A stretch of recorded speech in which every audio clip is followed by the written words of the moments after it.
Welcome, clobbers.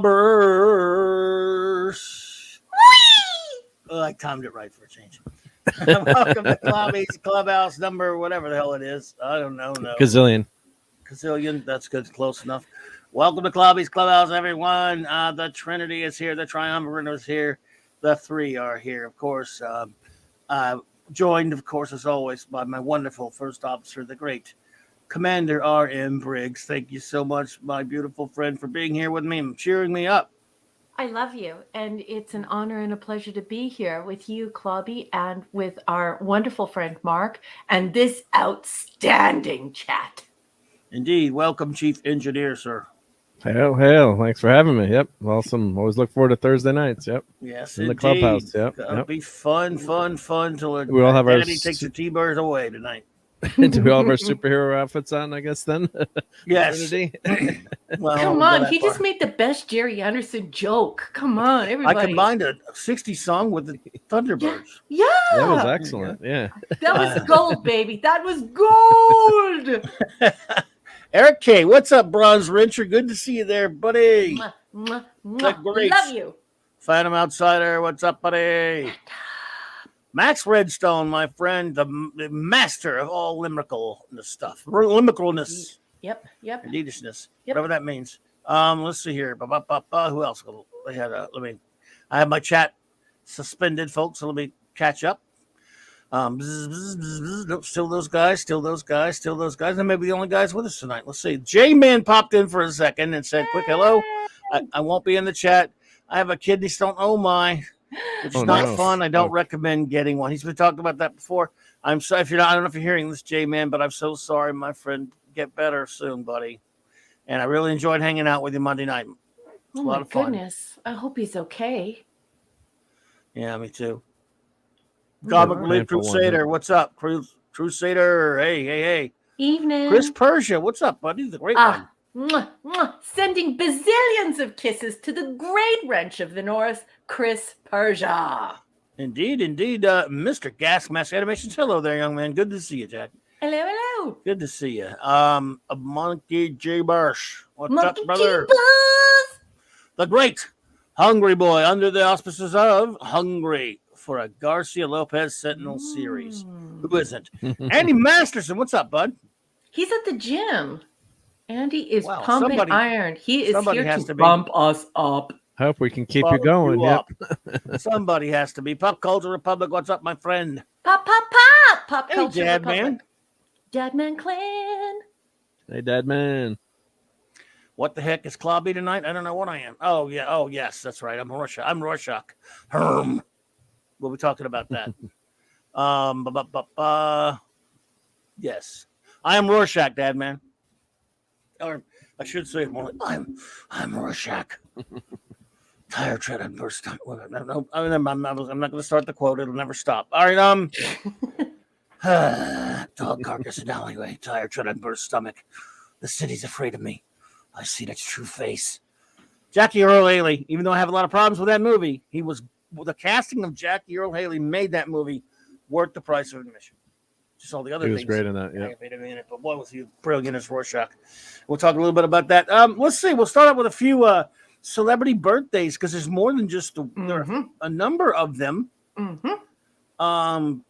Comics-wise, Shelley Moldoff, of course, so we're not with us anymore. But man, that guy created. I mean, he's created more than Bob Kane did to the Batman lists, and never gets credit for it. He did so much. He created so many different villains and stuff. So Shelley never gets the credit for it. Only Bob Kane does. And when he and Jerry Robinson, and of course Bill Finger did all the real work. But anyway, of course, the great Peter Capaldi. Even though as a Doctor Who fan, I hated what they did to his run. He's a brilliant actor. He was a great casting. It's a shame. It's a crime that he didn't get better stories because he really would have been a wonderful Doctor. So I love him as an actor. Peter Capaldi, brilliant actor, great guy. It's great. And again, he grew up as a Doctor Who fanatic, and he couldn't wait to get that part. And if you talk to anyone who's met him, I have so much respect for him. The way he treats his fans. I mean, everyone that meets him says he's just absolutely fanatic. I mean, he's fantastic to them. Excuse me. He's just a really, really great guy. And I always respect that when I hear that about actors with big fan followings who are really good to their fans. And a lot of the Doctor Who people I've met have been that way. So that's a great thing. So happy birthday to the great Peter Capaldi. And, you know, we're going to talk about another gentleman later. It's the birthday of the great Dave Gibbons, who contributed with Alan Moore for probably the most acclaimed comic book ever made, Watchmen, one of my all-time favorites, if not my all-time favorite comic ever made. And a brilliant artist. We'll talk about him later. But a gentleman who created a show and a bunch of shows who just, I mean, set the world on fire for kids and then later did some great shows for adults. Jerry Anderson would have been his birthday today. I don't know exactly what number it would be. But the creator of Thunderbirds and Captain Scarlet and Joe 90 and Terrahawks and UFO. Space 1999. Space 1999. Yeah. Just a masterful filmmaker, really was. Great TV maker. Yeah, I know, Hungry Boy. Steve hates Gibbons. He's just gonna have to deal with it because I don't. I love Dave Gibbons. It's like styles. Yeah, it's like I thought ZZ Top. So that's okay, Dad, man. If you're not in the comics, you would know who Dave Gibbons is. You gotta be a I like Pop's response to you. He's responding directly to you, Captain, at 12 minutes past the hour. Says, I imagine it would be cool to meet Capaldi. He seems like a guy who would be cool to meet, and I'm not into meeting celebs. So he also thinks that Capaldi is a cool cat. I'm not much into it either. The ones I have met when they're just kind of blah, that I don't really care that much. But the ones that are really nice, it always leaves an impression on me. I go, wow, that's pretty cool. And so yeah, I mean, but no, that's not really my thing either. I've met a few, but you know, Cardinal Sin with a $4.99 super chat. What's up, Cardi? Good to see you there, buddy. Thank you so much for that. Thank you for the gift. It's so nice to see you, Cardinal Sin. Everyone say hello to Gil. Thank you for your generous gift. I would also just like to turn our attention very quickly here without, taking away from Cardi's wonderful gift. Chris Persia, of course, great wrench, went and confirmed, of course, because he's marvelous, that this would have been Jerry Anderson's 93rd birthday. So I doff my cap to Chris Persia. Thank you, sweetheart. Thank you, buddy. Appreciate that, man. He was wow. I remember seeing an interview with him one time, and it was actually, it's funny, the interview was for the 30th anniversary of Doctor Who thing they did where they were talking about Doctor Who, but they interviewed him, and he was talking about how his son was the biggest Doctor Who fan. He said, it's one of the saddest things for me as someone who's created all these shows for, kid shows and other science fiction shows. My son doesn't care about my shows. He likes Doctor Who better. He was jokingly, but of course he was being a good sport about it, talking about Doctor Who and how much, the influence of it was and everything. So he was apparently a good bloke. Nice. Capaldi should be the voiceover for Nemesis the Warlock. I would love to see a Nemesis the Warlock animated thing or something like that. I love that comic. Wow, I didn't know you knew about Nemesis. Boy, that's a rare one. It's a 2000 AD character. Oh, Hungry Boy, he's a brain. Oh, yeah. He's a giant brain. He knows his stuff. Yep. He does. He does. He has good taste too, like Clobby. I have no good taste anymore. I'm canceling me. Cancel yourself. We met Anthony Daniels on the show floor at Celebration once when he was just walking around in free pictures of fans. I think you mentioned that before. I hear he is a very nice guy. What about it, Dave Bob? Dave Bob's here. Hey, Dave Bob. Buddy. Good to see you. But yeah, Capaldi's a great actor. It's not his fault that he got with the wrong showrunner. Mm-hmm. Timey-wimey garbage sucks, by the way. Can you be more specific? I'm gonna need a little bit more on that one. The Brain of Morbius. I love the Brain of Morbius. That's one of my favorite episodes, and you can't talk me out of it. Fight me. Even though my favorite Doctor Who writer of all time, Robert Holmes, wrote it, hated what they did to it, took his name off of it, and made him change the name of the writer to Robin Bland because he hated the story. Even though I still love the episode, I respect Robert Holmes for that. And he was pissed off at Terrence Dicks for doing that, by the way. But still, that's a great episode, Brain of Morbius. Mm-hmm. Anyway. You know how these people are. Sometimes they're not. It's brain just like and brain. What is brain? Kal-El. The super one. Kelly, The what's up, real brother? soup. Steve I hope it's not Abby Normal. Yeah, be normal. Yeah. But Jerry Anderson, like I said, our good buddies at Pop Culture Minefield today, for those who have not seen it, and if you're fans of Jerry Anderson, they did a special today, and where which Mark was the guest, and they talked about how long were you guys on? A couple hours or what? A couple hours. Yep, couple hours. Yeah, I was just reading what Chris Persia said. Sorry. Yeah, Oh, did a I couple can put hours. that up for you. Don't worry about that. I'll put that up for you. Yeah. So it was, when you're reading the chat, you get distracted for a second. No, all good. Just me. Brain is not working as well. Yeah, but thank you for that, Chris. Yeah, thank you very much. But yeah, see, you do have good taste, Clubby. But yeah, so it was fun talking that, and I unboxed a vehicle, Thunderbird's vehicle, which I maybe have to find a spot to hang from the ceiling. I'm debating what. Limited ceiling spots left in the office, but I need to hang a few more things, right? Why not? So, yeah. But better not make Raquel jealous with that new Straker action figure you got. Oh my goodness. Everyone was shopping so much. Like there was a big Jerry Anderson sale on all over the internet, and everyone was shopping today. It was so hard to watch. Well, you could have. I would have helped to enable you. You could have called me. I would have coached you through buying some things. I'm always good at spending other people's money. So, did you get my walkie-talkie message about that Roddenberry thing? No, which one was that? Oh yes, you want to talk about that? That's something. That was some crazy. I got it, by the way.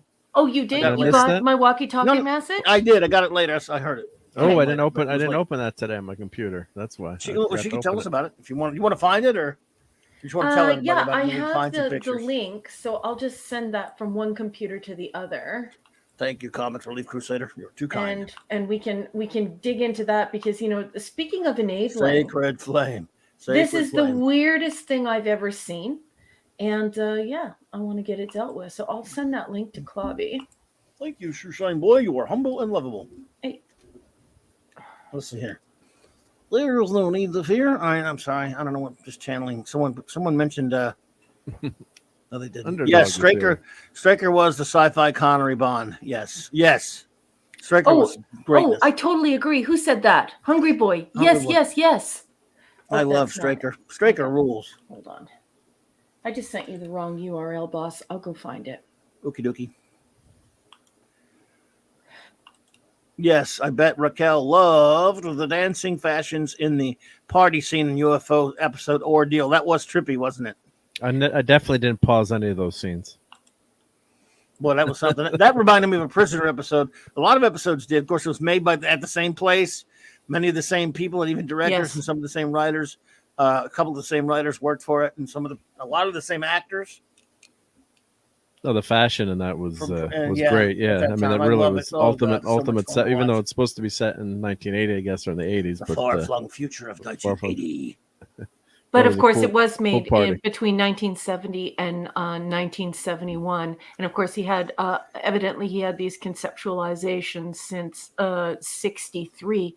And Hungry Boy, I love you, and I absolutely did love the entire premise of UFO. I love the way it feels. I love the way it looks. I love the sexy, very early James Bond feel, but then it turns into Star Trek. It is a sexy, beautiful, wonderful science fiction show that actually aims to be a real science fiction. So love. And look at this wonderful gift you got from the great Bronze Wrencher. Thank you, Bronze Wrencher. Thank you, Eric K. Says, how come a walkie-talkie you are not required to walk? I can't answer that, sir. Many times I am walking. When I'm walkie-talkieing with the boys, I walkie-talkie while I'm doing chores. I'm sure they hear me start the washing machine, close the cupboards. Yeah, why did you name walkie-talkie? I guess maybe because you were walking around while talking. Because in the old days, you had your telephone. Go anywhere and talk. Yeah. That's probably why, right? Because today that name makes absolutely no sense, right? No, it doesn't. But before we had. You had cords, yeah. Yeah, Captain James C. Skywalker, good to see you there, buddy. Hey, hello. Hey, Captain. The Comic Relief Crusader said, I added you can't just say the time tunnel, you have to say the time tunnel in hopes that you might catch I love the time tunnel. I got them all. I love that show. Aaron Allen. What about it, Cardinal Sin? There you go again, buddy. He said, clobbering times, me. Boss man, would you do me a favor, yes. please? I'm sorry to interrupt you, but I just sent you a URL on Twitter through messages that says streamily.com. Would you go ahead and copy that URL and maybe share it with everyone? Let me pull that up, y'all. Up in heel. Because okay, there we go. This is some stuff right here, I'd say. It's so weird. You want me to let's pull it up? Yeah, and maybe share your screen and we can show it to everyone, and I can sort of explain what's going on. Okay.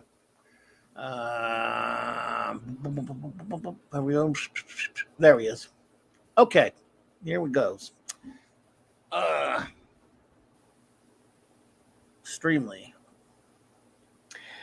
Okay, everyone. So a couple of days ago, Rod Roddenberry is on Instagram, and he announces that they're going to be selling these little pieces of film strip from Star Trek, and so it's TMP and some of the TOS.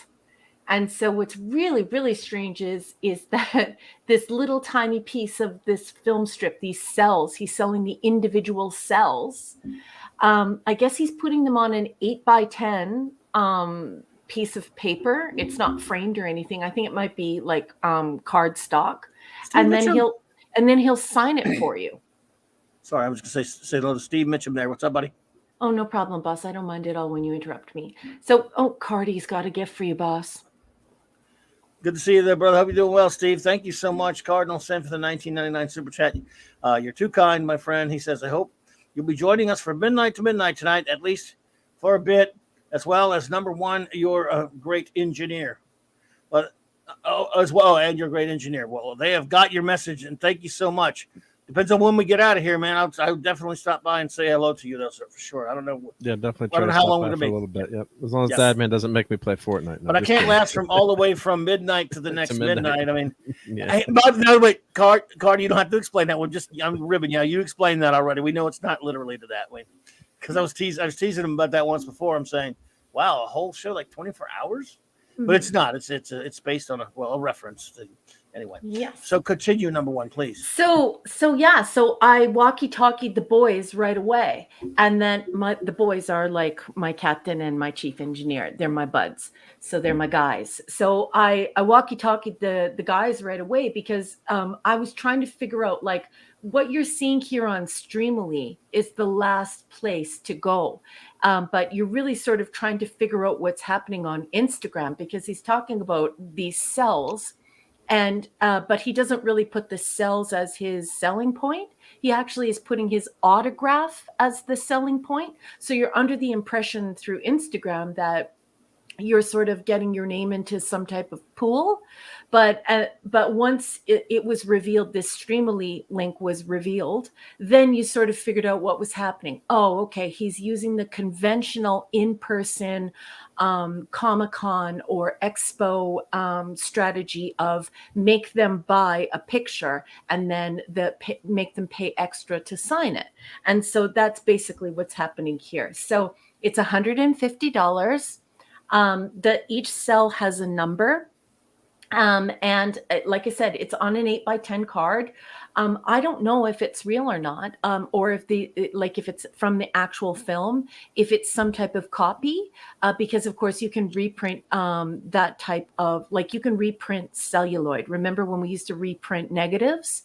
And so I don't know if this is stuff from the cutting room floor or if this is like a photocopy, or not photocopied, but copied negative chopped up. Yeah. So I'm not sure, but I wanted to let Mark know about it, and I wanted to let the community know about it. Just kidding. I'm joking. So it's $150. Yep.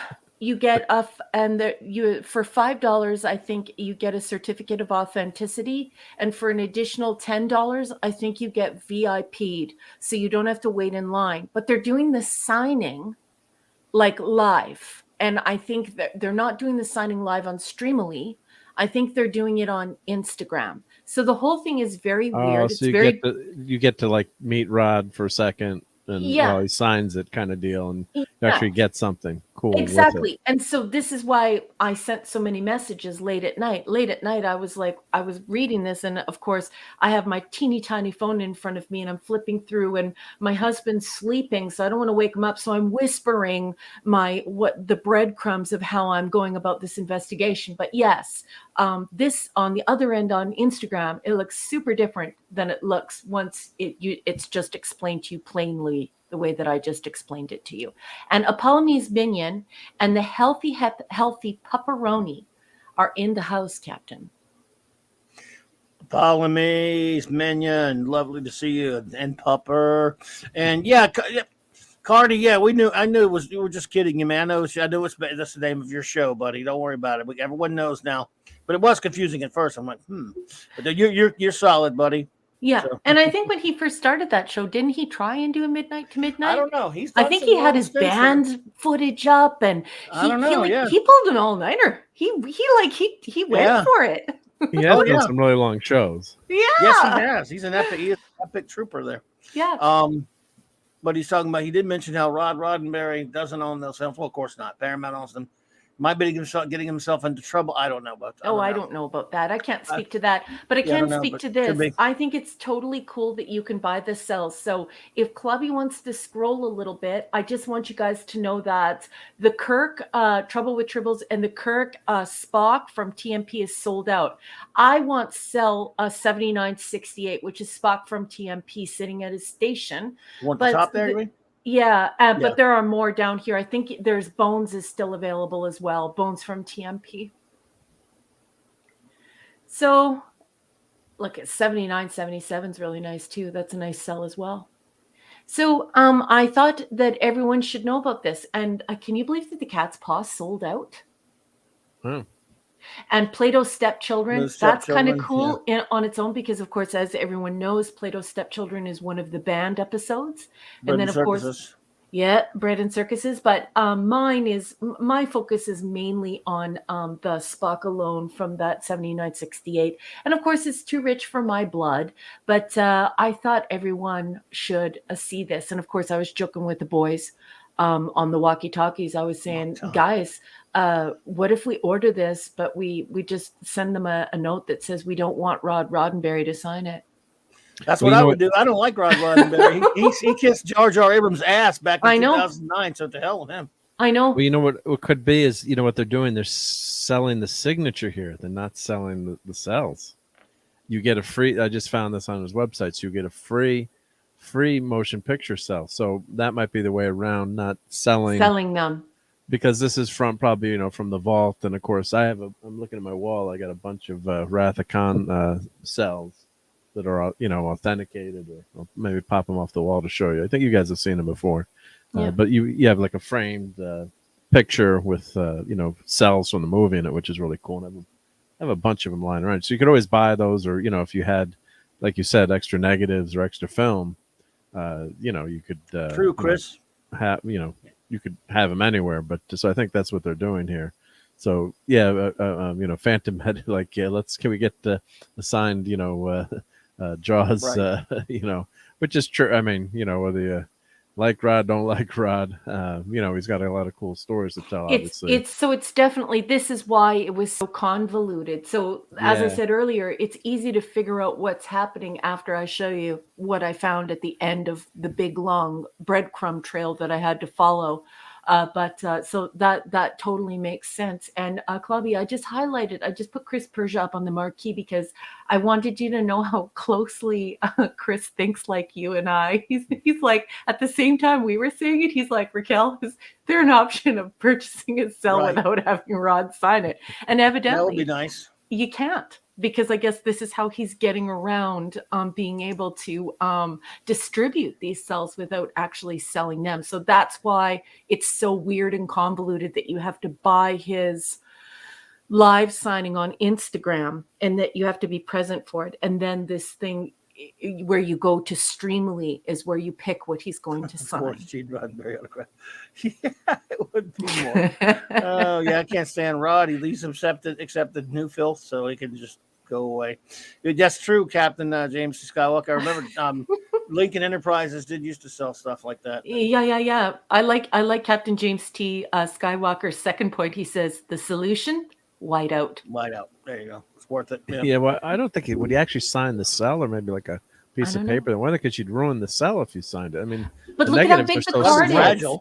But look Maybe at how sign big the the card card or is. something. The Yeah, card maybe is they'll sign the huge. card. Man, probably Yeah, the sign card, the because the card. cell Throw is that in the tiny. garbage. Yeah. Yeah, you Right? throw the card in the garbage. So, I mean, I don't know what to say, guys. Should I get Spock the motion picture?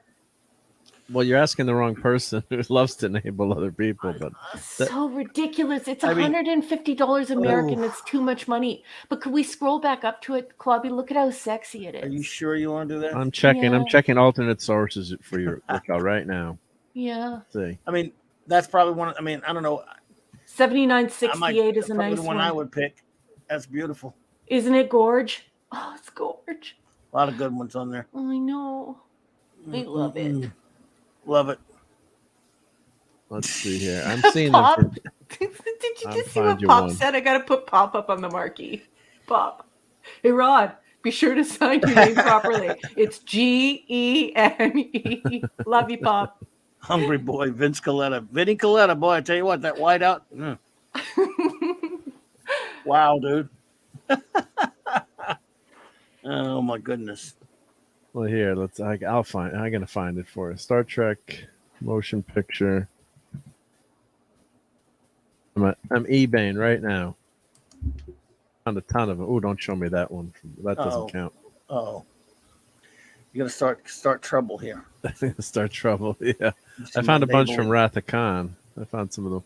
Oh, here's one, but it's Kirk and Spock together from the movie. Oh, $16. don't forget, we're gonna talk about something that's playing at the theater soon with the Star Trek.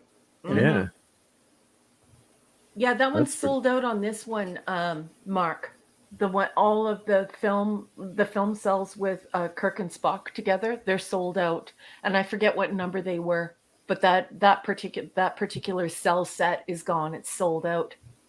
But Well, here, I found isn't a it funny bunch how on the eBay. I new can show you fans later, but yeah. bought up all the trouble with tribbles, and of course, like hardcore 735ers, 66 to 05ers, they wouldn't be going for the trouble with tribbles. Everybody would be going for like TMP, Wrath of Khan.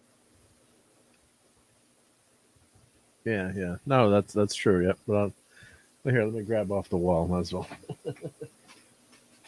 Dave, hey sweetheart, welcome. Hey. Oh, the Comic Relief Crusader. My husband does not drink alcohol. He doesn't like it. Good. So there are two of us. Yes. We have that in common. Mm-hmm. Oh, he What are you also looking hates for, Mark? sea bugs and mushrooms. Oh yes, and I'm going to a crawfish boil this weekend. Nice. Not nice. Anything but nice. Oh, You Phantom can have mine. Outsider, Horta cells. Exactly. Yes, Devil in the Horta Dark. cells, Give me that'll Devil work. in the Dark cells. I'll buy Devil in the Dark cells like now. Or cage cells. Could you imagine cage cells? Oh my god. Oh, that'd be great. I would pay $300 for a cage cell.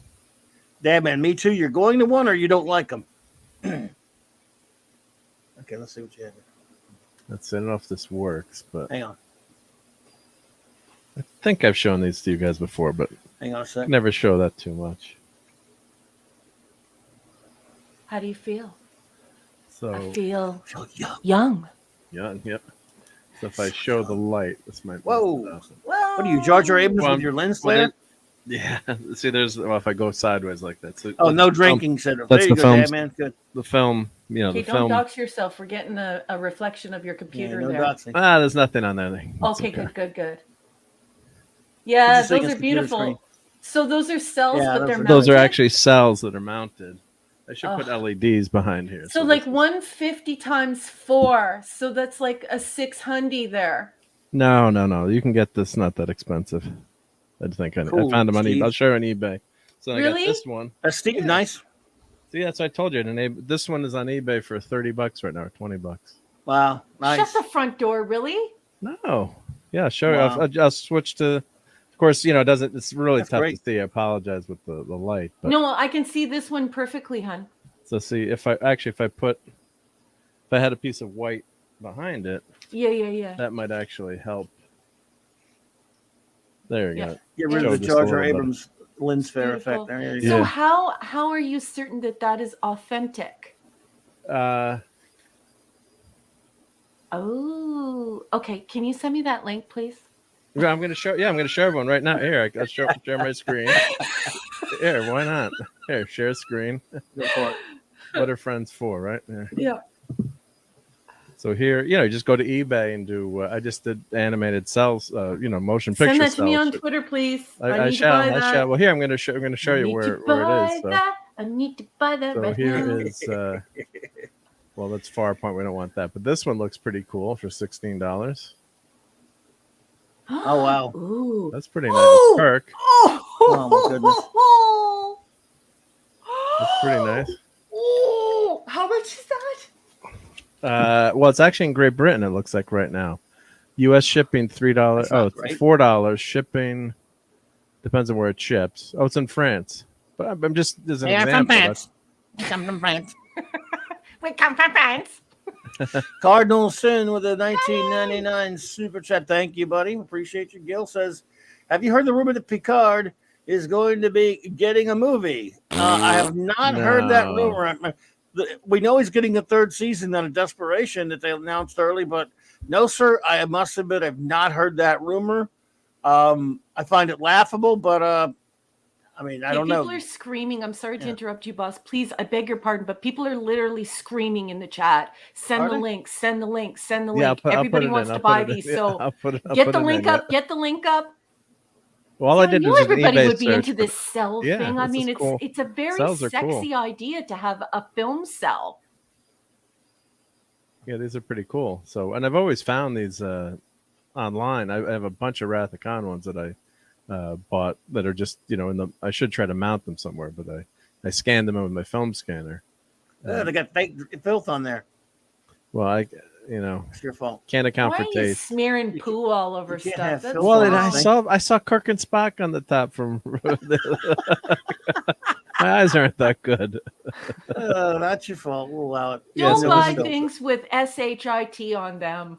See, this is the one I was just showing you guys, right? I hate when they mix in the filth. Yes, look at that handsome fella there. There's my guy. Yes, is that the same? Yeah, it's almost the same. Oh, it's a different. Yeah, it's a slightly different picture. Oh, it's the. You'll flood the whole compartment. Okay, can you please go down to the second picture and the third picture, like the views? I want to see the certificate of authenticity. Oh my God, you're killing me. Okay, how much is that? $23 right now. Buy it now. Ships and from what's United the States. shipping and handling? Let's see. Shipping and handling. Send me that link. Free shipping and returns. Canada? I don't know. Let's see. Gimme. Characters. Now we might have to add it to the box. Let's see. The box really. I don't know. To have this. Let's see. I'm gonna do add to watch list. Just so I'm not gonna bid on it. I'm just adding to watch list. No, just use buy Get now. it shipping. Just let's see. Shipping. I don't know. Let's see if it doesn't say if it's because I'm in. Obviously in the U.S. would. Yeah, go down to the deets. Go down to the deets. Yeah, where does it say that normally? Where it ships? Down shipping at the bottom. Payments, right? Yeah, it's where shipping it's like to worldwide. Ships to worldwide. Send it to me. All right. I'll be right back. I'm going to get my credit card. I'm just going to put the thing on mute. I'll be right back. You and you're enabling. I'm good at this. Dude, what is wrong with you? Sorry, Raquel. It cost you money. Yep. What is that? What is that? What? Whatever that is. Isn't it? Oh, that's you were showing the back of it. I got you. Yeah, that's a back. Yeah. Wow, dude, that was a quick sale. Yeah, let me. I got to issue a commission. So I'll show a few more, but let me send this link to Raquel so she can spend some money. Wow. But yeah, it's Cardinal Sin. Thank you for the $9.99 super chat, sir. He says, please don't buy film sales from Rod Roddenberry, who helped steal Star Trek Discovery away from Brian Fuller and turn it into the garbage show it is today. Don't give them money. Oh, we're not giving him anything. At least I'm not. And we're not even on his page anymore, Card. But thank you for that so much, buddy. You're too kind. I'm not so sure Brian Fuller would have been better. He would have been better than those guys, but he said some dumb crap going in too. So I don't know how much better it would be, but it would have been trash no matter who did it. It just might have been less trashy. Fuller at least knew a little bit about Trek, worked on Star Trek, but yeah. And he was going to do an anthology series too, which I think would have been much more. I mean, he's definitely $18 US. He's definitely better. What's that? Yeah. 18. Wow. And look at this one. Ooh, orbital space dock. Oh, this is nice. From the TMP. This happened. Did this happen this last week when you bought something? Just 2 weeks in a row. Look at She's that ordering It's something. because Mark is no, actually, it was your fault last time. Last week it was my fault. It was an accident. It was an accident. Because you said you told me about a sexy book and I needed to have it. Well, I wasn't really looking at it as a sexy book. I must admit, I was just talking about a comic, and boom, it led to a book by accident, and boom, sexy was not really involved. Yes, it was. Yes, it was. Raquel, what you should do as a tip, if you're buying something from one person, go to their eBay store and see if they have similar items. So then the shipping is cheaper. So Look, you killing can buy me, multiple. You're going to bankrupt me. I love you. I'm buying this. This one's cool too. Yeah. Mark could sell sand in the desert. I was turning Skywalker's Mark could sell ice in Antarctica. Ooh, look at this one. Spock from the TMP. Oh, Apollo put up another Culinar. short video of Pupperoni. Cool. Nice. Oh, yeah, we got to put another her Pupper link video. in. Yes. She's got a channel now, everyone. Apollo's Minion. If anyone has that link. And she's got videos of the Pupper. Wow. Look at this one, Raquel. Ooh, wow. What? You killing me, Spock man. from TMP. You're killing me, man. This is a bad time to tell her about blooded. Raquel, are you all getting the motion picture in May at the theater like we are on Fathom Events? Oh, I don't know, but if we are, you know what I'll be doing? Yeah. Everyone knows what I'll be doing. I'll be buying the entire week's worth of stuff of tickets, and I'll be there day and night and day. Wow, it's only a couple, like 3 different days, so it's not like there are a lot of showings. Yep. I'm in There's Alberta. 4 showings where Let we me are. buy it. Let me No, buy Cardinal it. Sin. I have not seen. I know all about Brian Fuller and his work on Star Trek, but I have not seen that show. No, but I knew it was his though because I heard people talk about it. Not really my bag. I don't watch shows like that too much, to be honest with you. I heard it's good. Now I'm nothing against it. Look at that. So I like this nice. presentation. I like this presentation because you got the awesome poster, and then you got the film cell there, but it doesn't show you what film cell it is though. That's pretty cool too. I'm afraid even I just don't know. There's your movie program that you could sell them like 40 of them. Yep. Yep, I got a ton of those. Yep. $15 each. I got like 50 of those. Oh man, dude. You could sell for like $5 a pop to them. You make make my money back. Yeah, after I give you guys some.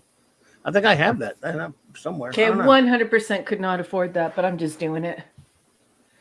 Sorry, Raquel. Crap. I'm sorry, dude. What is wrong with you? There's a lot wrong with me. There's a lot wrong with me. Oh, look, there's my order number. It went through. Oh Dun, no! dun, dun. Wow. There you go. Oh, that looks so good. Okay, screenshot. And now I just want to go look at it again and bask in its gloriousness. How the hell do I get back to it? Hey. Damn eBay. Who even you? I remember using eBay in the 90s. What the hell? These are pretty nice, actually. Ooh, look at this Wrath of Khan one for $50. That's not bad either. Nice display. Let's take a look at that one. Well, you have enabled. Man, the two of us enabled have the chat. I 2 hope. weeks in a row. The chat too. I hope. Yep. Oh, that's My nice. goodness. That's nice. may have seen that one somewhere before. I don't know who had it. Yeah, so all I did for this, here, I'll put this search in the chat so everyone can be enabled. Max is Star Trek. Star Trek 18, the search for R.M. Briggs money. Oh, this is the search here, actually. Yep. And Mark is sending these to me over Twitter. Somebody help me. Eric, Help. make him stop. Eric, Chris, Ooh, look, Eric, Chris, make him stop. look Stop, at this stop, one stop. with Kirk and McCoy together. Dude. Wow. That's a nice Is that one. from Metamorphosis? Let's see if it says in the description. You probably know more than the people selling it. This one doesn't zoom up though. That's too bad. But it looks like a cool. It's not the motion picture either, obviously. All right. Well, I couldn't afford that. Well, I believe you, Cardi. I've heard nothing but good things about it. It's not. I don't watch any new stuff anymore. I don't know. It's not something it's not just my kind of thing. You know, I'm pretty childish. I watch kids stuff now. I'm regressing big time. I only watch cartoons and Star Trek. Dun, dun, dun, dun. I don't watch anything too adult. I have a film cell coming from. Enjoy. Yep. Damn you! Damn you! Damn you. How dare you? I'm Your loving video these. went These fuzzy. are nice. She Well, says at your least I video didn't pay went $150 American for Rod Roddenberry's signature. See, I did save you money. When you look at it, Raquel, you can save justify. money. I did save you money, right? You did. I did. It's save still, you, I'm yep. sending you shin kicks. Shin Ouch! kicks. Ouch! Chin Ouch! kick. Yeah. How long before it gets to you? There's a delay. It's a There's slow a slight kick. delay in shin kicks, but they are coming. No, I actually meant the thing you ordered, but sure. Oh, Ouch! it's saying. What did it say? Oh, I don't know. Let me go check my email. Bucket for Gilly. Oh wow, that's beautiful right there. The Trek 3 one there. Yeah, that's a good looking one. I love that. I love Trek 3. I don't care who thinks. No, it's a good movie. I love it.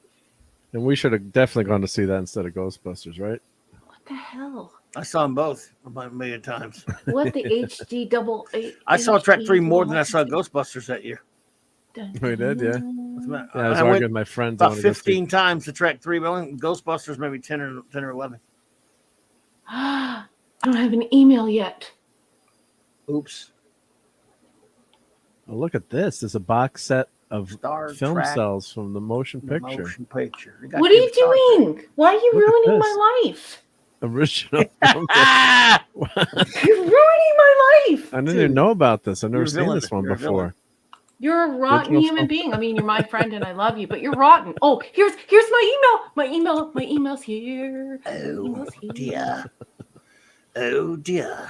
We could be playing the game of Rassilon at this very moment. Look at you. Oh, it Ooh, doesn't say when I'm going tridimensional to be chess getting set. it. Filth. Wow. The filth prize is at the end on the end there. Sorry, well, I can't control everything that's on email, I know. unfortunately.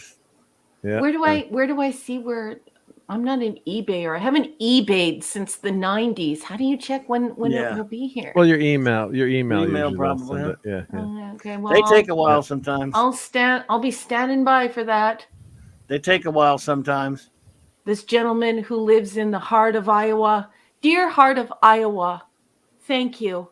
You're very kind, Mr. Wheel Jack Slab. Send me my con! Oh, this is the whole set right here for 240 smackerels. All this animated cell, or not animated, excuse me, movie cells. Wow, from TMP. Wow. Unbelievable. Okay. So That's pretty cool. Everybody loves the whole movie cell thing. I knew you guys were going to love that. I love you guys very much. Please buy cells. Just don't get yourself into any financial trouble. No. Yeah, be careful. This one looks great too. Oh my god. Of course it looks great too. That's awesome. More shin kicks. More shin kicks. How cool is that one? Wow. Yeah, and see this stuff is sexy, and best of all, it doesn't have the hand of filth rubbed on it.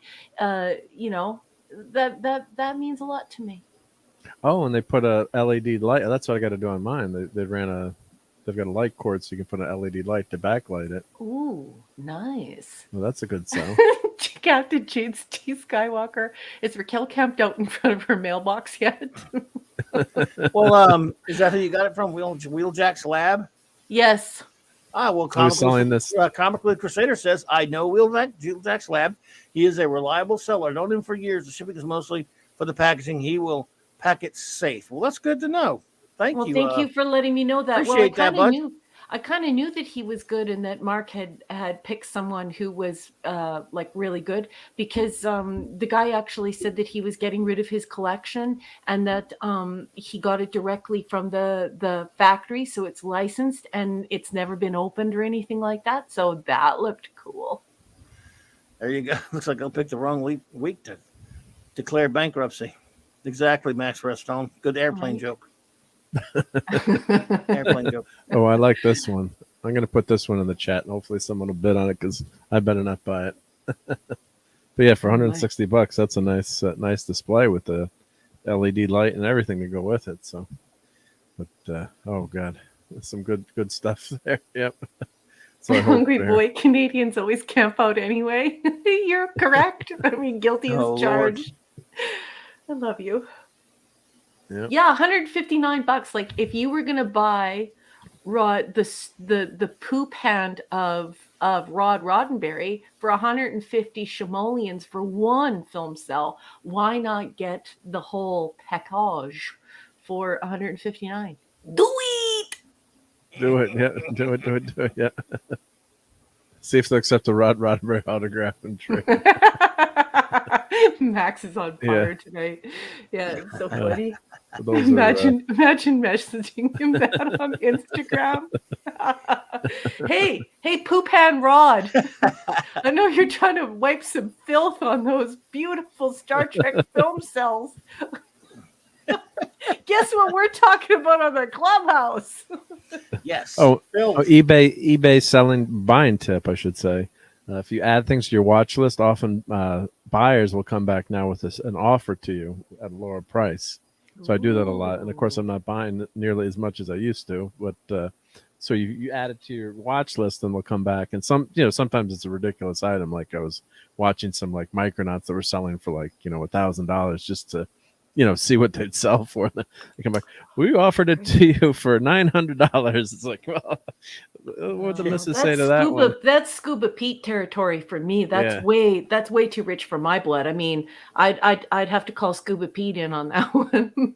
Yeah, no, I wasn't buying. I was just like, let me keep putting the watch list to see what she sells for. And yep, there's too much money. Yeah, well, it's rare. So some rare items are, but it's you can go down that eBay rabbit hole and more. So that's why I did not sign up for an account. I haven't had an account since the 1990s. I don't want an eBay account. Oh, you do. Come on. No, I don't. Oliver, hello, Oliver Belamonte. Hey. Which was the best Star Trek Starfleet officer's uniform? Your favor? Would you favor the motion picture DS9 or TNG? You prefer round neck or V-neck? I mean, if those are the choices, I kind of like motion picture. I don't know. I like DS9 ones, but I don't know. For me, it's I like the original TMP, series the best. And for me, it's a TMP, the original series, and then Wrath of Khan in that order. Yeah, I'm pretty much with that. Yeah. So we're talking you talking dress uniforms or just strictly? I just said uniforms. Just uniforms. Yeah, just strictly dress uniforms. Officers' uniforms. I never liked the TNG dress uniforms. Somehow they didn't. Yeah, they didn't do it. The TOS did, but the TMP, the original uniforms didn't age as badly. They look kind of retro cool now. So. People, hated him for years and made fun of him for years. Some people, most people. I never understood that, and I think it's because like in the 80s, everything became like super huge shoulder pads, and everybody's idea of futuristic became max headroom. But I always looked at the TMP uniforms and thought, yeah, that's what most of the space uniforms from that era looked like. Like I was a kid who was watching Buck Rogers. I was a kid who was watching Battlestar Galactica. I was the kid who was watching all that stuff, and it was very much this sleek beige look that you see like in Space 1999, in UFO. I think they're beautiful, and I think Gene Roddenberry had the exact idea of what it would be like moving into the future. Just this whole minimalist attitude and so futuristic that you could forget your own era.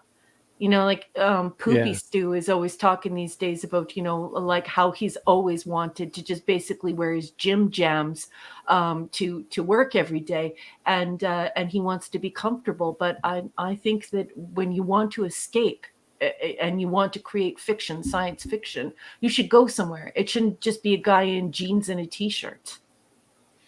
Well, I think the TMP costumes probably were the most comfortable wear. I don't think those red uniforms in Wrath of Khan that are much more militaristic, and probably maybe one reason is people feel that makes it look more like Starfleet as a military organization, which you know we all agree it is, but it looked a lot more military and more organized versus the trying to find the right you know adjectives, but that you know that very product of the 70s, very, I wouldn't say pacifist, but not really. That didn't scream out military, other than the fact that you know everyone was dressed the same, and you've got you know the badges and that kind of you know the look, you know.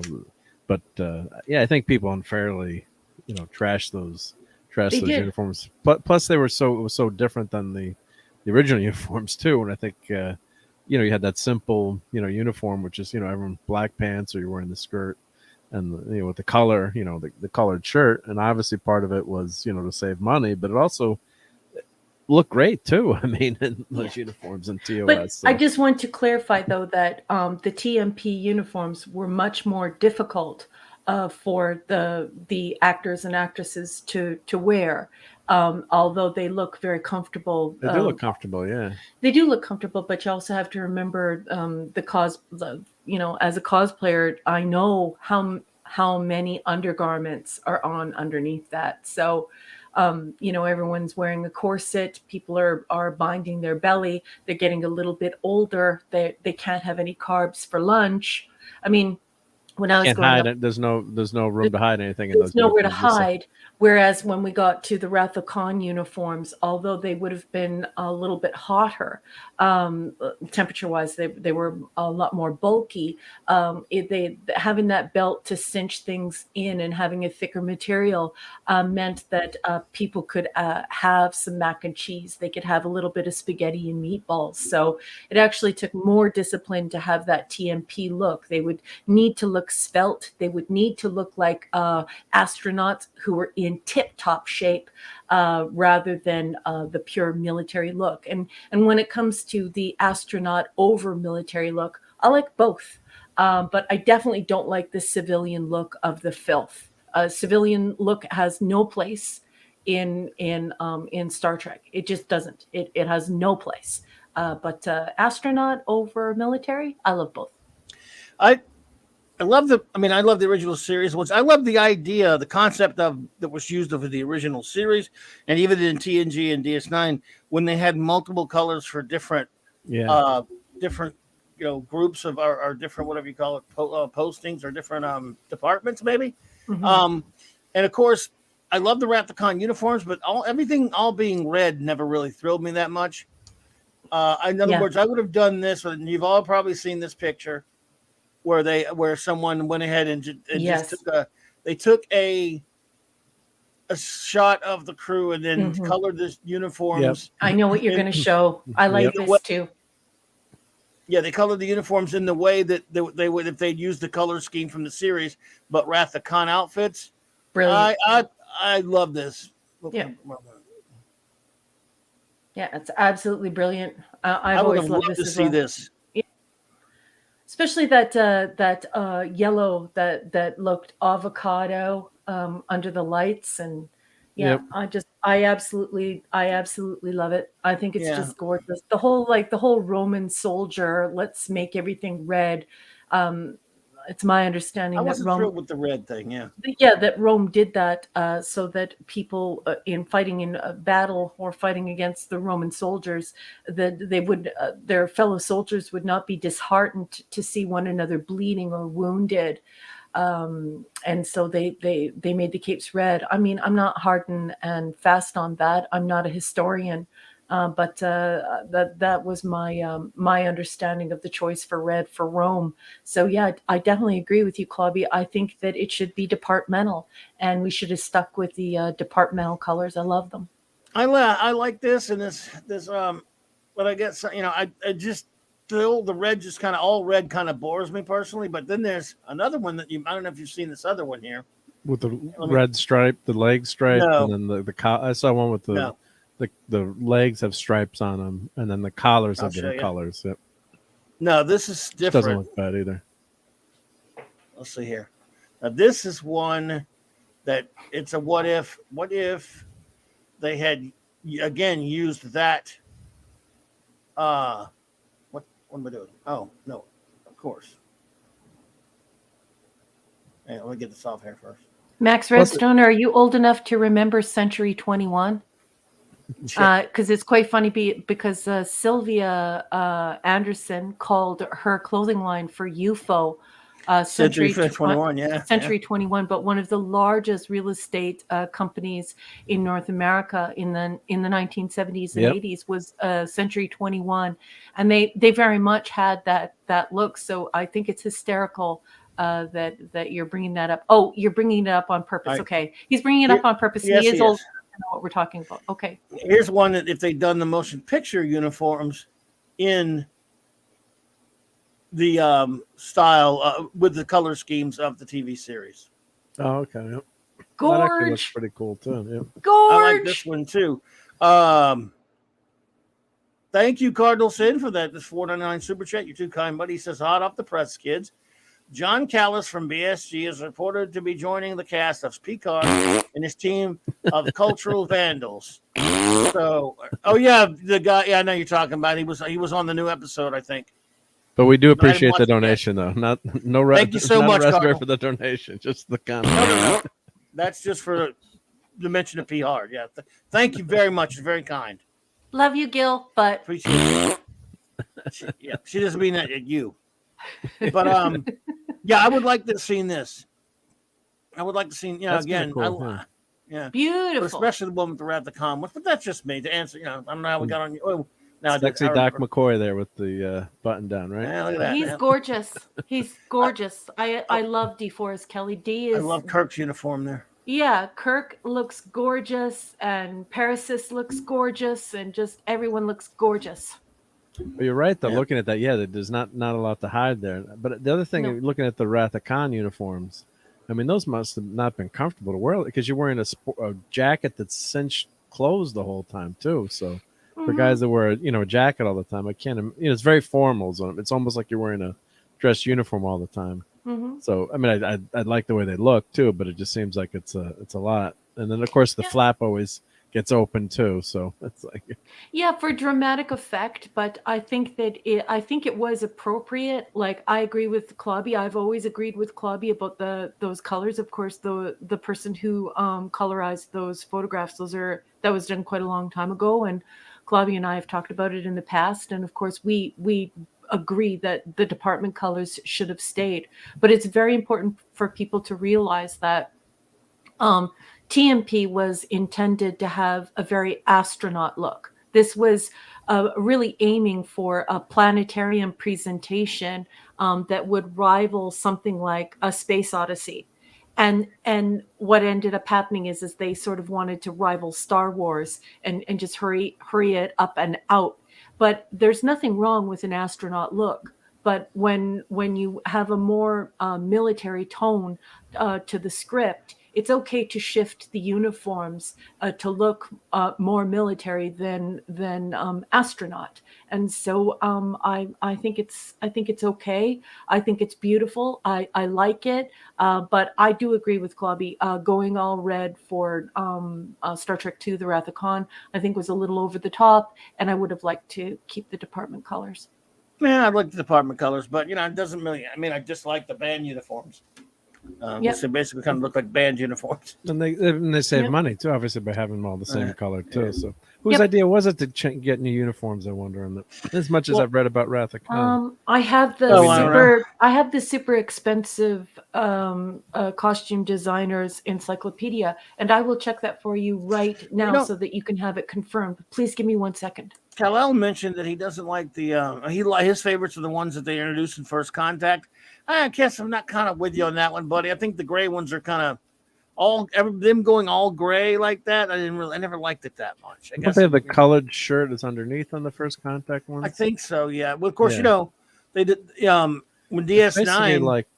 Isn't it basically like Picard's uniform kind of transformed for everyone else, like the in later seasons of Deep Space Nine, they switched the uniforms to be like almost all black, but with a different color shoulder things. Yeah. And then, but Voyager had the old uniforms, of course. But was it when Hugh went to meet? I think when he went to meet, it was an episode or something where he said, "Oh, let me fix my uniform," and he changed it back to updated it to the ones they had on Deep Space Nine because theirs were different from the ones they had on the Enterprise for some reason. They were slightly different. Well, I'm sorry to interrupt, but I have returned from my library and I have in front of me Star Trek Costumes, 5 Decades of Fashion from the Final Frontier, written by Paula M. Block and Terry J. Erdman. And of course, it receives the blessing of black men. And I am on page 53. Would you like to hear? Yeah. Sure. And by the way, Hunger Boy, don't worry about it. I was never the biggest of Al Milgram fan either. Who is? From page 53. Back to the drawing board. Some costume designers may have been discouraged by the instructions. Destroy everything you did last time and start afresh. But Robert Fletcher understood why the producers gave that order. So it was the producers. Star Trek the Motion Picture had performed well at the box office, but Fletcher's Starfleet uniforms, which he'd intentionally designed to be different from the uniforms on the television show, pleased no one. Hear that, Clobby? Pleased no one. Definitely not Clobby. He wanted to give everybody marching band instruments. No, I'm kidding. Not the filmmakers who were set to make Star Trek II, The Wrath of Khan. Not the returning actors and not the Star Trek fans who likened the muted colors. Oh, they're talking about TMP. Muted colors of and one-piece trouser footwear design to children's footsie pajamas. Some film critics pointed to the uniforms as a metaphor for the movie itself, calling it bland, boring, and worse.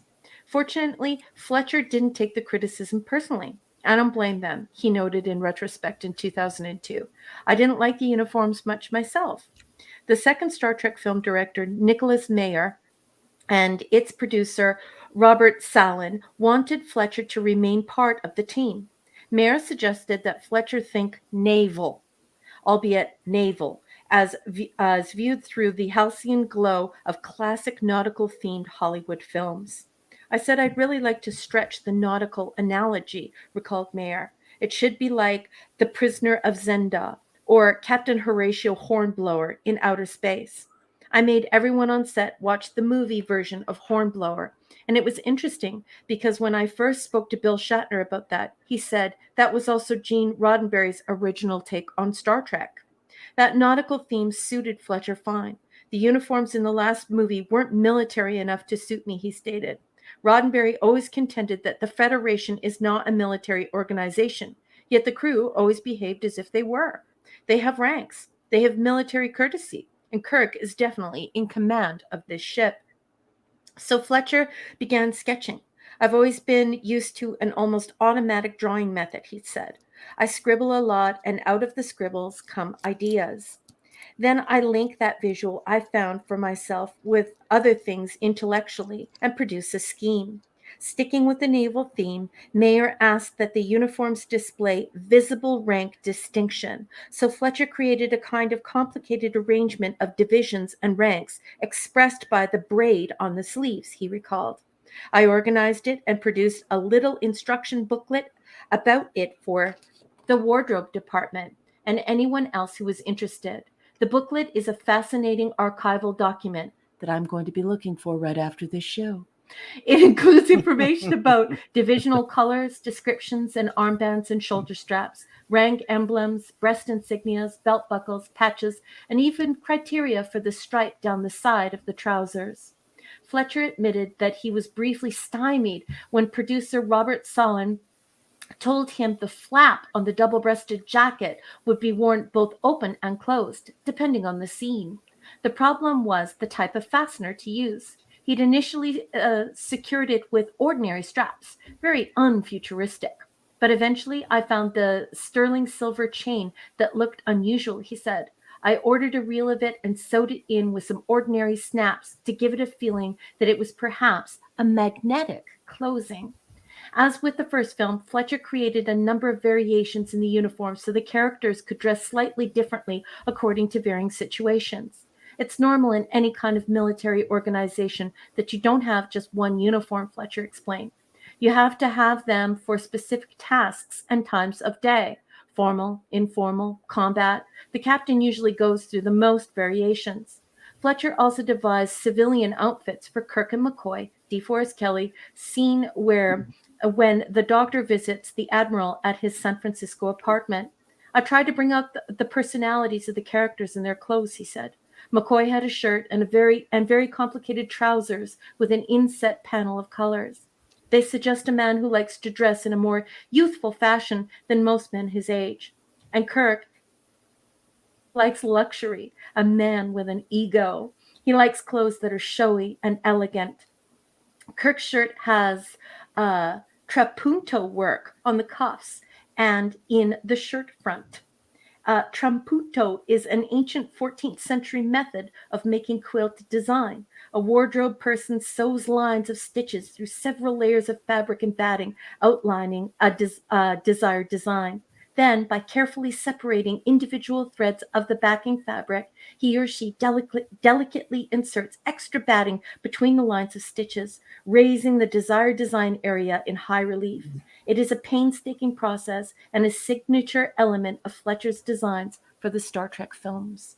And I'm going to stop there because he starts talking about Con Noonien Singh's costume. But I thought you should know that we were correct, folks. It is about this idea between astronaut and a more military tone for the film. And it comes from that Horatio Hornblower movie. And Gene was in favor of it. Crazy, crazy. I'm going to go put the book back. JD Lewis, good to see you. Like and Andrew, good to see you. Thank you for being here. Hello. Yeah. No, yeah, I thought I'd heard something like that before, but yeah. So it's good to have that confirmation. Yep. But yeah, it did. It's definitely much. Obviously, you're thinking military. Even if you're not a scholar of Star Trek, or it just got that much more formal feel to it versus, like you said, like an astronaut type. Yeah. Feel. It's something they'd wear in the space station. Of course, Enterprise went to the jumpsuit, which is the ultimate, astronaut. And that's basically what astronauts, wear exactly. right now too. So, and then, gradually they, I found I've seen articles where they show how the uniform evolved, and I guess it was a flashback from one of the episodes where the USS Franklin uniform, I think, but that had like an updated look. And of course you had Janeway, future Voyager. There's different, all these different uniforms, but a lot of people are voting for that First Contact uniform. I'm seeing on the interwebs too, is picking that as a favorite uniform with the color, the colored shirt with that gray. And I guess they went with that with First Contact in terms of where the scenes in that movie, they thought it would look better. But that is at least they've got the they do have the colors underneath the shirt at least, so that's which is good too. So, but it did move the filth toward the Walmart apron. And I, of course, am the person who made the filth Walmart. When the filth came out with the uniforms, I'm the person who made them into the Walmart uniforms, and that meme went viral. That did help segue the uniforms into, hello, my name is Karen, I work at Walmart. So I'm not sure if I agree. The new STD uniforms have like a jacket the same, like the same on each side. It's like well, so it's got ridiculous. that. Because long, it's got longer on one side. It's like, what are you doing? Yeah, and it's got the apron feel. And First Contact gave us that apron feel because, of course, he wears that thing that looks like a waistcoat. Only it looks like something. It looks like something from finger painting class, but it's supposed to look like a gentleman's waistcoat. And so the next generation of filth it moved straight into Walmart territory. So yeah, just put some Walmart buttons on it. Well, one other quick note about Star Trek is, of course, I can't wait for this. Yes. This is going to be May 22nd, 23rd, and 25th. I'm going to go the 22nd because on a Sunday there. Wow. So, on the big screen, the director's edition, apparently it's going to be all the 4K one, I guess, right? Yeah, it must be. Well, I mean, film it. It's the new version with the new effects. So yeah, they have they have that kind of projector for it. Yeah, but I mean, when you think about it, the film is actually 4K. I mean, it's what your eyes can see. So but what's new is the director's cut with film quality special effects. So right at home, when we're it's kind of a different kind of beast. But when you're home, you want to DVD. I can really see obviously the difference. I think most people can see a difference between going DVD and Blu-ray and 4K. At least if it's Blu-ray quality, and then going to 4K is at other level. But that's just because we're getting the quality that the movie theater has at home on our TV. So of course you have to have the TV for it and the 4K Blu-ray player. The price is much more affordable now, obviously.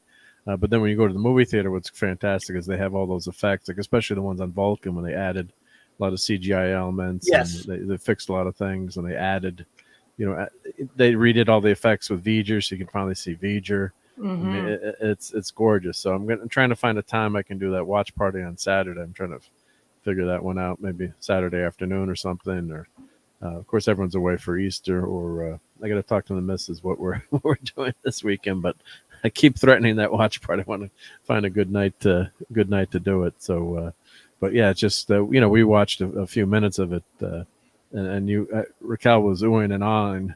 Yeah, I was dying. It was gorgeous. But it looks so good. So yeah, it's not hyperbole to say how much better that new it's significant. Like where your brain used to have to fill in for your eyes now have a feast. Like all of those blanks are now filled with visual gorgeousness. So it's quite interesting because you're like, hey, couldn't see that before. Hey, that wasn't there before. Hey, where'd that come from? I love that. So a lot of that was going on, even just within the few short minutes we were watching it on the Watch Party channel. And yeah, it's gorgeous. Do you know that since you guys have been talking, I have been looking to see when and where it will be shown where I live. And it's no. So you're going to have to fly down to New Orleans to go see it with Clobby then? That's exactly what's going to have to happen. I'm going to have to jump on a flight. In May. Yeah. And then in September, look what's coming out.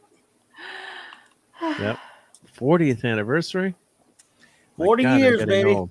40 years, baby. We're old. Oh my! If I'm at that movie, can I say I feel young at the end of the damn movie? Yes, you can. Say whatever you want. I was only 12 when it came out. Mark, how do you feel? I feel young. No, you have to wait. You have to go, I feel young. There you go. You got it. Peter Pan. I didn't have the correct Shatner pause. And Dad Man is saying, I'm actually planning on watching TMP. Maybe watch on the big screen and popcorn. Throw some M&Ms or peanut butter M&Ms in there. My advice will be better than at home. But yeah, and that's the kind of movie where you really have to be immersed in. And all too often, I'm guilty of it too. I'm watching a movie and the missus will say, turn the damn computer off. Get off of Twitter and just watch the movie. You're distracted. Or you're at home sometimes. You think you want to check your emails. Yeah. And I think in the movie theater, just focusing on that movie and the new cut and the way they edited some of the scenes. The editing's a little bit better paced, and it's not a drastic change, but just enough. I think it moves a little bit better with that editing, and of course the sound is gorgeous now. So I think you'll like it, Dead Man. I think that it might be showing at the planetarium here. Oh, that's cool. Because of the format. So that might be what's happening. I'll have to call the planetarium, because usually when something is like, when something is this special, like Dune was not shown in the regular theater. We saw it at the planetarium. So that's like our proper IMAX experience. So I'll definitely check with the planetarium, but I will be heartbroken if it's not here. I will actually fly somewhere to go watch it. I will actually do that. Wow. Well, I hope you're able to see it and hope it's close for you. I hope so. Well, we're going to go switch over to comics for a little bit, unless anyone has anything else. Yay! No, I'm excited for this presentation. I saw some pictures on Twitter today. I'm super excited about what's going down. Dish. Well, first we'll start with our Tripwire segment. Oh, yeah. First, we'll start with that little comic book art. My artist ready? Yeah. Okay, we have, of course, for those who don't know, to bring up to speed without taking too much time. Tripwire website for the past year or over a year or so has been, whatever it is, counting down what they have decided are the top of the top 101 all-time greatest comic book artists. We're down now to the answer to life, the universe, and everything. We're down to number 42. Wow. And wow. Okay. I'll start out by saying I'm not a big fan of this artist one way or the other, but I don't really mind him either. But he's not better than, well, let me get my list ready here, because I've got all the artists written down that they have on there already, and I highlight the ones that there's no way that some of these other artists are ahead of. Okay, so here we go. Number 42 is. I just don't. We're all scared. He's okay. I really don't. Really, Mike Zeck is number 42. Okay. Mike Zeck. Well, he's a good artist, but not better than Perez. Okay. Well, not better than Perez. Well, let me tell you how many people he is not better than, folks. Okay, do it. All right. First, we'll look at his art, and then I'll do that. Okay. Let's be fair. Yep. Show some of his art. I like him. Okay. Mm-hmm. Never was my bag. And he's a nice fellow, by the way. Still with us, fortunately. Face. He's nice guy. Beautiful, handsome face. I've got that. I know you got that one. I never liked this Captain America run that much. I mean, you didn't? No. I didn't like his Master of Kung Fu that much either. It was okay. It's good. It's all right. He's a good artist. Those are the characters, the books he was most. These are some of the books he was most famous for. So your favorite cover there. Secret Wars. The chat is losing its mind. We have some yelling all caps and some superlative exclamation points. Lucy gonna have some explaining to do. I like that Batman cover. 10 Nights of the Beat. I never liked it. Yeah. Batman looks like a parade float. Well, I don't mind him there. All right, but it's all personal. I kind of like this Craven story. Yeah. Like I said, he's okay. He's fine. He's competent. This is a good story, even though I hate the black costume. It was a good story. That's not better than Perez. This guy's not better than Joe. I'm gonna go off. Well, he would say it himself too. He'd probably. He would. He would. He would or wouldn't. He would. Yeah, he would probably. Yeah. Okay. That man with that face at the top of the article, that man would definitely say so. That man he looks like a sweetheart of a human. Nice guy. Oh, he is. Hungry Boy, exactly. Zach is a lovely fellow and utterly competent, which he is. He's not 1/10 the imagination of Perez. Okay. I like him. He's fine. Sometimes I think his faces are a little, like right there, he has an inker. I mean, look at his cat face used to really aggravate me. I know that's trivial, but Andrew has a question, boss. Yes. I'm going to put it up on the marquee. Hello, Andrew. Andrew asks you, Captain, was Hey, Andrew. Captain America cut in half in the first page up there? Huh? Scroll up to the top. Scroll up for Andrew. And Andrew, I've never seen you here before. Welcome. I think I meant Andrew. I think I meant Andrew. Good to see you. I'm not sure what he It means. was one of the very first. You mean the Cap Wolverine cover? Yeah, Cap Wolverine. Yep. Oh, because it was Wolverine slicing him in half or something. You mean maybe? It's going off the shield there. Yeah, so No, it's it's just bouncing off the shield. It's bouncing off the shield. This is a classic, very, very famous issue here. Okay. All right. Mike Zeck is not better than Murphy Anderson, who's on. These are the people that got him ahead of. He's not better than Murphy Anderson. He's not better than Jim Aparo. He's not better than C.C. Beck, Carmen Infantino. Well, you might want to put somewhere, but Carl Barks. I'm not a big Todd McFarlane fan, so I think it's funny that McFarlane's low on the list.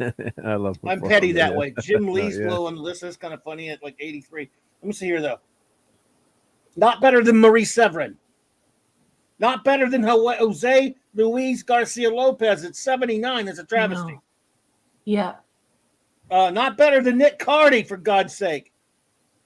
Not better than Dave Mazzucchelli. Not better than Brian Boland. Not better than Alex Toth at 60. You idiots. Tripwire, you idiots.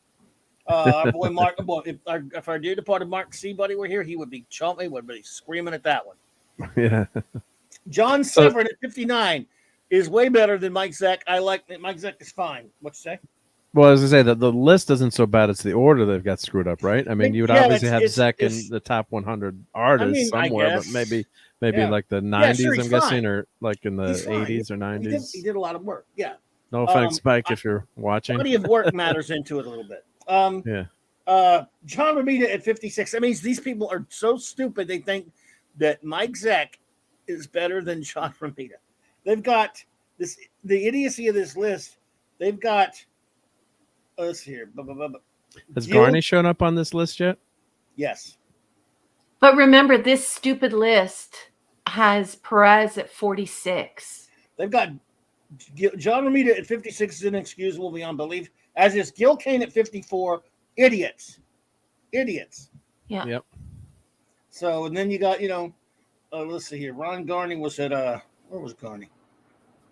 Oh, Andrew says this is his first time. Andrew, it's so nice to meet you. Thank you for your good question. Good to see you, Ron. Good to see you, welcome to Thank you for joining us. Welcome to our community. If you have any questions, please just let us know. This is a really highly interactive chat. We're a pretty intimate community. We're a pretty small community here. So, feel free, take your shoes off, sit back in a chair, grab yourself some lemonade, and join in. And welcome.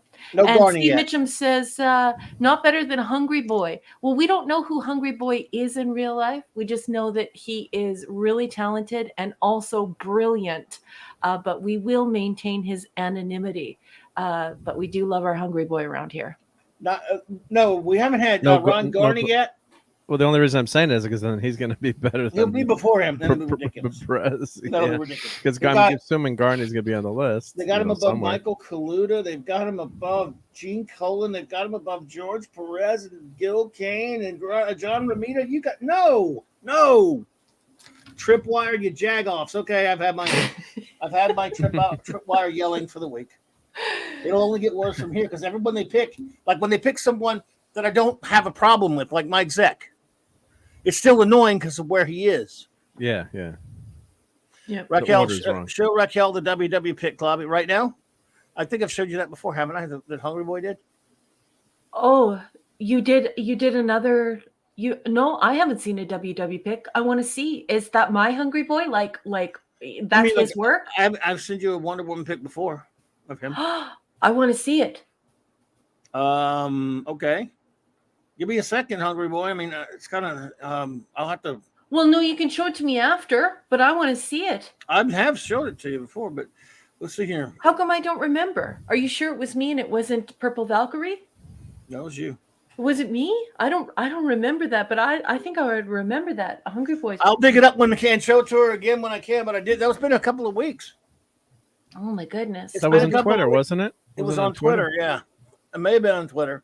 But Hungry Boy, I will, dude. I just have to give me time to get that up there. Let's see here, JD Lewis. Get it back to her, but I have showed it to her.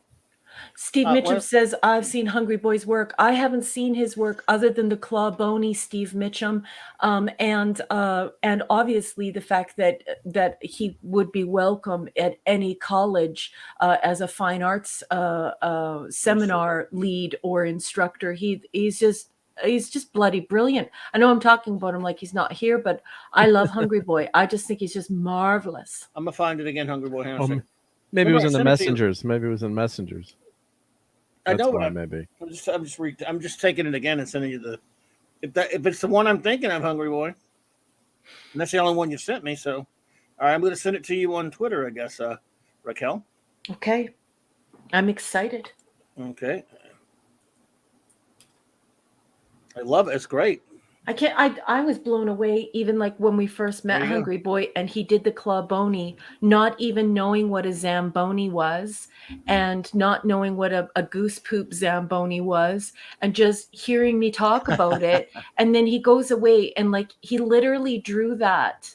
Like he asked me one question before he left. He was like, does Clobby give the thumbs up or the thumbs down? And I said, well, he's cleaning up pop culture, so he has to give the thumbs down. And he had that Clawbony ready like the next day. And like, I think we talked until, I don't know, midnight. So I don't know how quickly he turned it over, but I mean, that gets into what he was talking about how comic book people, artists and authors have a really quick turnaround like journalists and people in broadcasting. So I was just impressed. Fast, right? Yeah, he turned over that Clawbony like nothing. And he didn't even really know what he was drawing. The guy's effing brilliant. Very cool, yep. Continuing a little bit about comics, everyone. Some who know me know that I'm a huge fan of Watchmen by Alan Moore and Dave Gibbons, and I mean only the one by Alan Moore and Dave Gibbons. That's you didn't like the new stuff. Nothing else. Don't even try. Just no, it's not. Trying to get you going. I guess. But dude, even I'm not. Even I'm not that ridiculous to buy on that. It's great. So, you see it? I better not get Rorschach angry at me tonight. Yeah, I'll drop you out of a down an elevator shaft. Yeah. Her body is beautiful. Her body is absolutely beautiful, and she does look Greek. Hungry Boy, this is great. I love it. Yeah, it was great. Thank you for sharing that with me. It's beautiful. Record the speech balloons for the WWE artist Diana. What? Skyla Harris says no as she bottles the tentacles of Skyla. Okay, it's gorgeous. Gotcha. It's beautiful. Love. Great work, buddy. Her body is absolutely gorgeous, Hungry Boy. She like your love for women and the human form in fine arts is shining through in the way you draw a woman's body. She's gorgeous. Yes, indeed, sir. It's just you're amazing, man. Absolutely. So let's see here. Now we have. Let me look for something. Where is he? Okay. All right. So today, of course, again, I'm a big Watchmen fan, everyone. For those who don't know, I've changed a lot over the years about my views on deconstructing superheroes. Nevertheless, something that is great doesn't stop being great, even if I don't necessarily agree with the need for it. And it did cause a lot of trouble. Watchmen, as much as Miller's Dark Knight Returns, caused a lot of trouble, but they were still I'm not that big on Dark Knight Returns personally, but I love Watchmen. I think it's a storytelling masterpiece. I love a lot of Alan Moore's work. Today is the birthday of Mr. Dave Gibbons, the artist on Watchmen. And I love his work. I've loved a lot of his work, and so I'm just going to show a little bit of his work to celebrate the man. He did a beautiful job on Watchmen, which again, at the time I was not thrilled that he was going to be doing the art on Watchmen. And he made a believer out of me. Nice. Let's see here. But he's been around for a while, Dave Gibbons. And let's see, what I put that. Where's my? While you're looking for that, our friend Pop Culture Republic is leaving. Everyone, please say goodnight to Pop Culture Republic. Pop Culture, thank you for joining us. Hi, Pop Culture Republic. Thank you for your company. See you later, my friend. Take care. Yeah, thanks for being here, buddy. Appreciate you. And so Dave Gibbons got started. He's of course a Brit artist, and he got started in the early days with 2000 AD magazine. It's one of his early covers. He worked for Warrior magazine for a while. He worked for Marvel UK, and he was one of the main Doctor Who artists. Oh wow, that's nice. Yeah, again, I really love his work. Wow, that's nice. Yeah, it was cool stuff. And then after doing, again, working for a lot of, 2008. I remember one of the first things I saw, or second things I saw by him after his Doctor Who stuff, of course, was where'd I put it? Hey, where are you? I just had it and it slipped. Slipped out? Yeah, I had Rogue Trooper. Did I? No way. You didn't delete it, I hope. How did I delete that? How would I friggin' delete that? Oh, inconceivable. My God. No. I deleted something. Well, let me go get it. No. I hate it when that happens. Yeah. Anyway, so he's been around doing stuff for a long time. But before he got the Watchman gig, like I said, he did a lot of 2008 stuff. He is a Brit, and I am aggravated that where are you? Okay, where? There it is. One of the first things I read by him. Now it's not letting me load it up. It's okay, hon. Just wait. We'll get it. Never mind. Steve Mitchum is saying that he's going to stay quiet about. I know, Steve. I don't understand him. He doesn't like him. But anyway, he went to Green Lantern for a while. You don't have to stay quiet. No, if you like him, you don't like him. You like him. His Green Lantern isn't as good as his Doctor Who. Well, no, I mean he had, that's why I didn't run him doing Watchmen. Yeah, I see. I was now. kind of a good. But his work on You don't Watchmen have to stay so quiet, good. Steve, unless you feel like it. But that's the thing, like, people like, some people can't stand Picasso, right? Other people think he's an all-time master. So it's, it's kind of what floats your boat. I mean, that's right. So there's really, you can't say someone's could say someone's a horrible artist, but really in the end, it's just your opinion and what you like. And does it tell the story? Does it keep you in the story? That's what I always say. Does it work? So, and certain artists are better at certain things. Yeah. So, Watchmen is just the seminal work and it's fantastic. Yeah. I mean, I love Watchmen. I love what he did on Watchmen. I was kind of, at first, I was not really. Comic Relief Crusader Adam Hughes was at number 43, right? This last one there. So let's see here. To answer your question. Then he went on right before Watchmen came out. Again, I was like, oh man, I don't know, because we're building up to it. He went on to do one of probably my all-time favorite Superman story. And this, of course, Superman Annual, number 11, Alan Moore, Dave Gibbons, for the Man Who Has Everything. It's just a wonderful piece of work. I really love this stuff. I love this fight with Superman and Mongol. And then, of course, I was going, maybe he's going to be okay.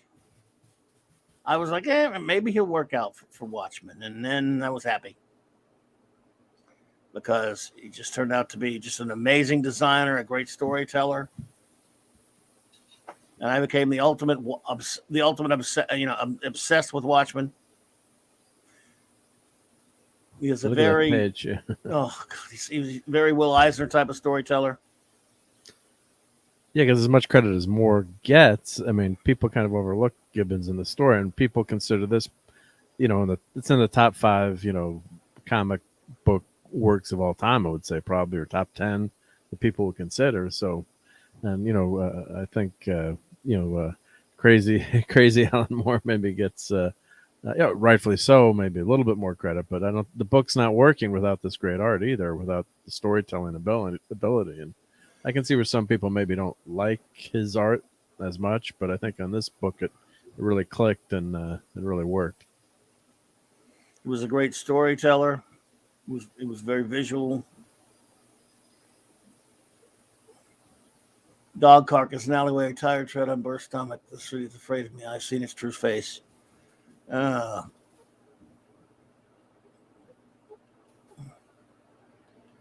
and the panel break up there is brilliant. And this is the only way I'll ever have his autograph right here, since he'll never come over here. I have the Watchman European portfolio, and I have Alan Moore's autograph, his autograph, and John Higgins. That's the only way I'm ever going to have it. That's awesome. That's the only way I'm ever going to have it, though, because I'll never meet Moore. Well, Moore probably would never sign anything anymore, right? Anymore? No, he wouldn't sign Watchmen for sure. Right? I mean, he's just. I'd be worried that what he'd do with the pencil. I mean, the guy he goes on these, God bless him. But I don't know. There's some people, I'd like to meet him, but maybe on second thought wouldn't like to meet him. Yeah, he'd probably be nice. He's nice to people, though. He's nice to people. All right, yeah. You ever see this one? His Vader's Quest Star Wars. I haven't seen that one before. No, it was pretty good. Looks kind of like a Mccoy influence on that design a little bit. On that Vader. He did the interior as well on that one. Then he did some writing, and let's see here. Find my I went and grabbed a bunch of my my Watchmen books. Nice. My Ultimate Watchmen. Let's see here. I have what's the big one in the middle? What's that? The artist edition? It's an artist edition called Artifact Edition. The IDW did of the whole book. Yes. Wow. No, parts of the book, not the whole book. It's not the whole book. It's original art, parts of the book. And then they have awesome. On the one side you have the German editions of the albums of the comic. On the other side over there you got the French editions, which are hardcovers. The two things. So those are all the individual. Sorry to interrupt. Those are all the individual editions of the comics. Yes, as they various came out ones, in different countries. Yeah, because it wasn't a graphic novel. It was actually. It was originally a 12-issue maxi series. Yep. Yeah, and you have some of the plates there. Look at two different covers of Watching Watchmen, which is a great book about the art of Watchmen, and got a book club edition. Got the original graffiti hardcover from the early '90s. And there's plenty of other ones, but that was back when I collected everything there was to do with Watchmen. In fact, here's my Watchman collection. Have I showed my Watchman collection before? I think so. Oh, and the Absolute Watchman. I got that. That's the only one thing in there that I do have. But, really? Absolute Watchman. That's a beautiful book. Huge. Beautiful book. It is a nice book. Yeah. It's a nice it's big enough so I can still read it, which is great without my glasses. Yeah. Let's see here. So my Watchman collection. Because at the time, there's not a lot of Watchmen collectibles out there, but there were some. And let's see if I come up. Boom, there, here we go. There were some back then at the time. So I went a little crazy with them. This is Facebook. I like your avatar on Facebook. Oh yeah, that's Facebook. Yeah. It's funny, folks. It looks exactly like you too. How'd you find that likeness? It is. It is. How'd you know? Set me up for that one. Yep. So here's my. Let's see. Here's some my Watchmen collectibles, if you can call them that. Let's see here. Did they come out with action figures at the time of the series? Or was that years later? I'm trying to remember. It was later that they came out with figures, right? The movie? I mean, I bought a bunch of figures when the movie came out. And then after the movie, I only bought the Rorschach one and the Golden Age Minuteman Night Owl. The movie ones I didn't like much. There's the Watchmen button set. I have Silk Spectre. I had to purchase her. The Watchmen watch. But That's then cool. Watchmen role-playing games and pewter figures and modules. And this here, Matty awesome. Collector around 2013 came out with you had to buy one each every other month, and I had to order them a year in advance. I did each of the because these are based on the comic. Because I didn't like the movie figures that much. I wanted the ones based on the damn comic. Did they have a Silk Spectre 1 or just a Silk Spectre 2? Just this. These are the only ones they did. Crazy. I can't believe all the stuff you show on Facebook. And the cards came with them, I guess. So those. Yes, they come in these really incredible boxes With the cards at the top. I love those, I put the cards on the top. Yeah, they aren't. Now I'm jealous of my family. My family For what? follows you on Facebook, so they've seen all this, and I haven't. I doubt they 'cause have. I'm not on This is Facebook. years ago. I put these on there. Oh, okay. I don't know if they've seen these here, but not. I got a lot of crazy crap on Facebook. So, yeah, there's not a lot of Watchmen stuff out there, really. Not that it matters, because they did some at least. I waited for figures forever, so now at least I got those. Yeah, the movie came out. They did the old Watchmen, the new Watchmen. So I have a few of those figures, not a ton. Yeah, I didn't get all the. Yeah, I wanted to get some of them. I got Rorschach. Had to have Rorschach. Yeah. So there you go. And then That's good stuff. Yep. Nice. I wouldn't go that far. I wouldn't go that far. I think But it's anyway. good. Yep. But Polly's minion said she's back. She said she thought someone's having a party in my Polly. trailer, and you were not invited. So hope it's all settled and everything's okay. Oh my, yikes! That's not good. Yep. Yeah. Still pissed. Wow, Hungry Boy's still pissed off at Zek. Well, it's not Zek's fault, but I hear you. I mean, What's that from? Good God. good God, maybe he's from Magnum. Magnum. Oh no, Magnum. He said, "My God, my God, Magnum." Yeah. Yes. Higgins.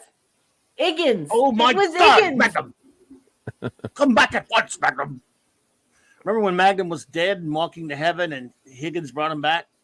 Made him say, Yep. "Magnum, come back at once." He was walking off to heaven, but he came back. We've got to do another season. We got another season. Yeah, and they were ending too. It was really supposed to end that season, and then one decided we want to do one more. Yep. Weird. Well, we got the new Magnum, but No, we don't. No, we don't. Don't. What? Higgins There's is a new Magnum? Higgins is really good at a girl. As a girl, yeah, she's really What? good at. Did they really He's a chick. remake Magnum PR? Oh, yeah. Yeah, and Magnum's a shrimp. They're It's like this little shrimpy they're little dude. they're together now. Like Higgins and Yeah, Magnum he's are a with couple now. Higgins. Yeah, she's really good at yoga. You're lying. No, I'm not. No. And is that garbage still on TV? Yes, it's still on. Oh Yeah. my God! You're lying. Your face is off. You're lying with your They faces didn't. right now. Don't challenge him. He'll show you. Are you serious? Oh, yeah, it's been on for like 4 or 5 years Challenge now. him. I haven't watched TV in forever, and even back then I watched very sporadically, but I haven't watched television for about 30 years, maybe more. I have to look this up. I think you're lying. I'll send you my See Rathacon. what we both did. Now we got to tell her magazine. about Magnum. No, sorry. Magnum PU. PI. The one thing they did get right in the show, I like the 2022. camaraderie between the characters and the So veterans. listen to this. He watches it. He's admitting to watching it. I watched the first Why 2 seasons. are you watching this? Because if I'm going to filth? talk about I it, cannot believe. Look at this garbage. Look at this diarrhea on celluloid. This is Look at- pure poo. Some Why short, are little you short watching dude this? playing it's Magnum. better than STD. Oh my Better than Picard. God. Why are you It's the watching STD this? of Magnum. Oh my God. Even the All right, Steve. Still in your Cal. Hey, before we go, Steve, thanks, buddy, for being here tonight, and happy birthday to you tomorrow. Have a great birthday tomorrow, buddy. Oh, happy happy birthday, Steve Mitchell. birthday, Steve Mitchum, Thor in Vegas. Have a Awesome. lovely day with Maddie. Kiss her whole sweet little beautiful face. Happy birthday. I'm very happy you were born, Steve Mitchum. Eat lots of cake, Steve, and work out a lot. And after, By the way, I want honesty from people, Hungry Boy. I know Steve doesn't like Gibbons. I've never heard anyone really not liking Gibbons or even the biggest fan of him either, which he's not in my top 25 or anything, but I like him a lot. I love Watchmen. So are you not a fan also? Come on, I want to know, man, because I want your opinion on things. He doesn't even have a mustache. he has a stash. Yeah. No, he doesn't. He has 5 o'clock shadow. That short little twerp ain't Magnum. This twerp He's is a Navy not SEAL. Magnum. Who? What No, is he's not. You going mean On in the show. On the show. Yeah, yeah. okay, yeah, the show. There's Everyone's the Navy SEAL. Actually, Magnum was he a SEAL in the original Magnum was series? not a Navy SEAL in the comic. He was in the Navy, right? Yeah, he was in the Navy, but I don't think he was a SEAL. What? My mind is blown. Who is this? You never knew about that, girl? Raquel? What's going? Well, I haven't watched TV. That's about 3 years ago. Yeah, it's old, or 4. It's been a few years. This is disgusting. Why would they do this? This is so wrong. And they also did Hawaii 5-0, which I shouldn't tell you about. That It's off garbage. air. Why? Yeah. Why? You That's didn't Alex see the new Klutzman. Hawaii 5-0? Why? That's Alex Klutzman on Hawaii 5-0. Oh, that puke. They put that puke on another good thing. Why? I'm so shocked. Why would anybody make Magnum PI, remake it? There's no reason to touch Magnum PI. No, it was a good show. It was fine the way it was. Ezra Goldstein, hello there. It was a beautiful show. Magnum BM. This is Magnum Bowel Movement. That's what this A great is. layouts, honest, cheap finisher. Yes, he needed inkers for sure, although I like the way he inked himself on Watchmen, but he did need inkers. Because woke culture. It is wokey. I know you don't like the word woke, but it is wokey crap for sure. Because it's got all the boxes ticked. Wow. And My mind is blown. I'm so happy I don't watch TV. This is pure filth. It is total trash. Again, the thing about something like that, you can make. I would understand sometimes. I can understand when they make shows that are kind of inspired by others that are similar to something that they thought that they liked when they were younger, and they made something along the same types of lines. But remaking stuff shows no respect, and it just shows you have no imagination. And people hate this show, yet it's had 4 seasons. Its rating on IMDb is 5. Oh, hi, Truck Dog. So the Capaldi's minions have suggested this to cleanse your palate. So yeah, don't shoot the messenger. Thank you, Pauline. Pupper. Hi, sweetness. There we go. See, that cleanses look at everyone's this. palate. Mommy, I love you. Look at the pop. That's Mommy, I love you. Sweetheart. So everyone sub to Capaldi's minion. Everyone sub to Pauline. I've subbed to her. If she's going to put those videos on there. I will get over there and get that. Look at those loving eyes. How cute that is. Yeah. Little Simmy. So people unilaterally hate this filth, and yet they're still making it. So it's the same as what happened to us. My goodness! There's a person named Perdita Weeks playing. Thank you, Pauline. What's that now? Yes. Yeah, it's a chick. Hot chick. This is absolute filth. I don't think she's hot. I didn't think she was actually very cute either. But yeah. I'm just saw. It's been 3 years. I thought I saw a picture of her. She was a hot blonde, British blonde, right? Show me a picture. She's not curvy enough for me, but that's just my personal. Hot's hot, no matter how bad a show is. Now, all right, let's see here. What's her name again? Perdita Weeks. Perdita? How are we going to spell that? Just Google Magnum PI images and she'll come up, unfortunately. Perdita Weeks. So she was born to be on this show, this weak-ass show. Wait a minute. How do you spell her first name? That's all I need. Perdita. D-I. P-A. T-A. Oh, T-A. Okay. Yeah. Max Redstone, I love you. Welsh actress. Okay. Oh, she is cute. Come on now. I mean, let's be fair. I mean, it's not her fault it's on the shitty show, but on IMDb she doesn't look cute. She actually looks like one of those scary clowns from Poltergeist. She should get rid of that picture. Okay, well, what I'm seeing is, I mean, look, fair is fair. You can be on a garbage show and the chick can still be cute. I mean, that's being a guy now. No, that's true. That's totally true. But you know who's really hot? Look, she's cute. Is Nina Barry. She's not cute. Who? Doesn't do it for me. She's not a redhead. Don't be ridiculous, dude. Okay. Well, some of these pictures look a little bit better, but her IMDb pictures. I'm not saying she's Christina Hendricks or anything, but she's Yeah, I mean, she actually looks better in the pictures than they don't make her up enough on the show. Yeah, I mean, I think she's a doll. Yeah, nothing against her. I'd rather watch Joan Harrington and Nina Barry. Yeah, I mean, Colonel Lake. Yeah, but a lot of even some of these hot chicks you might name, there are a lot of hot women that have been on garbage shows. So. That's true. All right, so who is this? Who is this? Let's see here. Who are you just speaking of? that was so hot. Who? Nina what? Who's that? Nina what? Barry. What's she on? She's on UFO. Oh my God! Yeah, that's That's the character's name. Yes. No, Nina Barry's her. Yeah, that's her. Yeah, sorry. Yes, it's let's see. Dolores Mantez. UFO TV series Women. Yes. There was a Show good some Pinterest back. page with all the If we're gonna be toxic males here, No, because it's not. It transcends looking at ladies on anything like that. UFO. They're beautiful. These women are gorgeous. That Oh my thing on God, they Magnum are. PI is okay, but I mean, she's no Nina Barry. She's no Joan Harrington. No, I mean Nina's fantastic. And how about Colonel Lake? Colonel She- oh, Virginia Lake. Virginia Lake is. I mean, yeah. Too bad she gave birth to Benedict Cumberbatch, but other than that, she's Who's that? I thought she gave birth to a goldfish. yes, same thing. She is phenomenal. All these women are on UFO. Chris Purchase says Raquel, and in this new series, they're trying to call Magnum PI. The female Higgins is better at using all firearms, a better martial artist. Oh, she's better at everything than him. Yeah. I didn't watch it, and I know that. Oh, You don't have to watch it to know that. She probably kicks everybody's ass and saves his stupid she ass all the does. time. She saves his butt all the time. She's a Stupid. better hacker. She's And MI6. Better at everything. She calls in satellite strikes. She calls in favors, and they hack satellites. Yeah, Wait, satellite strikes, and then Yeah. he's a PI. yeah. No, she gets the job done. Sounds like a BM, Oh, a bowel shit. movement. She's Mrs. MR, is what you're saying. Yes, she She's is. the Yep. Michael Burnham, basically.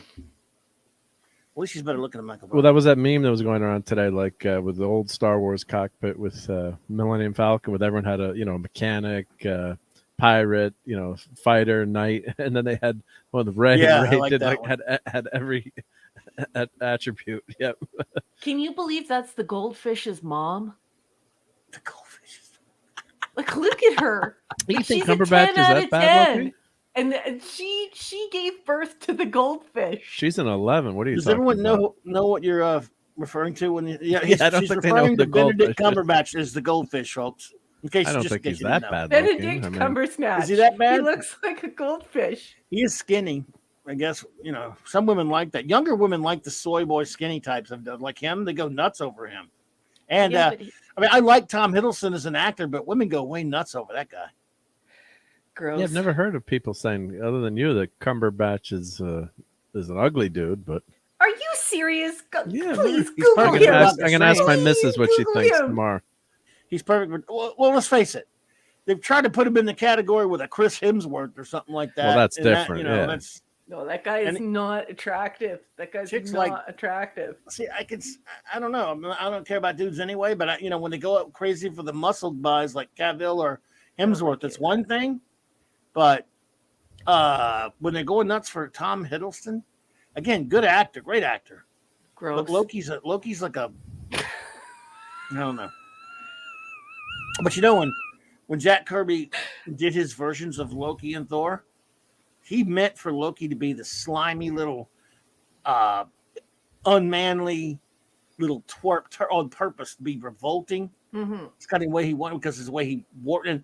And now 40 something years later, 50 something years later, little girls go gaga over the Loki's army crap. All these girls are totally in love with what's his face, Hiddleston. Yeah, great actor. Yep. Cumbersnatch is He's fugly. very popular. Yeah, very popular with the ladies. Well, I don't want to say anything mean, but I mean, he does his face. He looks like a goldfish. I'm sorry. Like, you look him dead on. He looks like a goldfish. He's a Put jerk, up a so- picture of Benedict Cumbersnatch and a goldfish, and they look like they're related. And you say to yourself, Colonel Lake, did you give birth to two fish? One fish, two fish. Oh my God! Well, he's a jerk off, so I don't care if you make fun of him. He really is in real life. He's He's a an ass. fake con. He's an ass too. Yeah. Yeah, but he's not even Just like a- he's a nice guy. He acts like a total jack. Oh, why Well, did you there's- remind me about that? I totally forgot. I was trying to forget that horrible movie forever. This is one of I love this Claubbie's scene right favorite here. girls here. Woo! Which one, this Shea one? Brow. This one? Gorgeous brown girl. Oh God, and- she's beautiful. yeah. That Did she have picture one doesn't do name her she went justice. by? She went by one name. What was her? They never She- get talk to her right? much. She never got Yeah, to say she anything. just shut. She's just she is one of the security people. So Oh God, this scene right here in the first episode. yeah. Oh my. Well, that was interesting. They had the one-way mirror too. That was so smart. They did that because you thought the guy was, It's you know, beautiful. he's, snooping in, and and then they flip, and then there's a mirror on the other side, so you can't see. So Well, it was because really well done. co-ed is necessary, and the reason why these ladies look like this is they're like Freemasons. They're a part of a secret guild, and so they all. Max.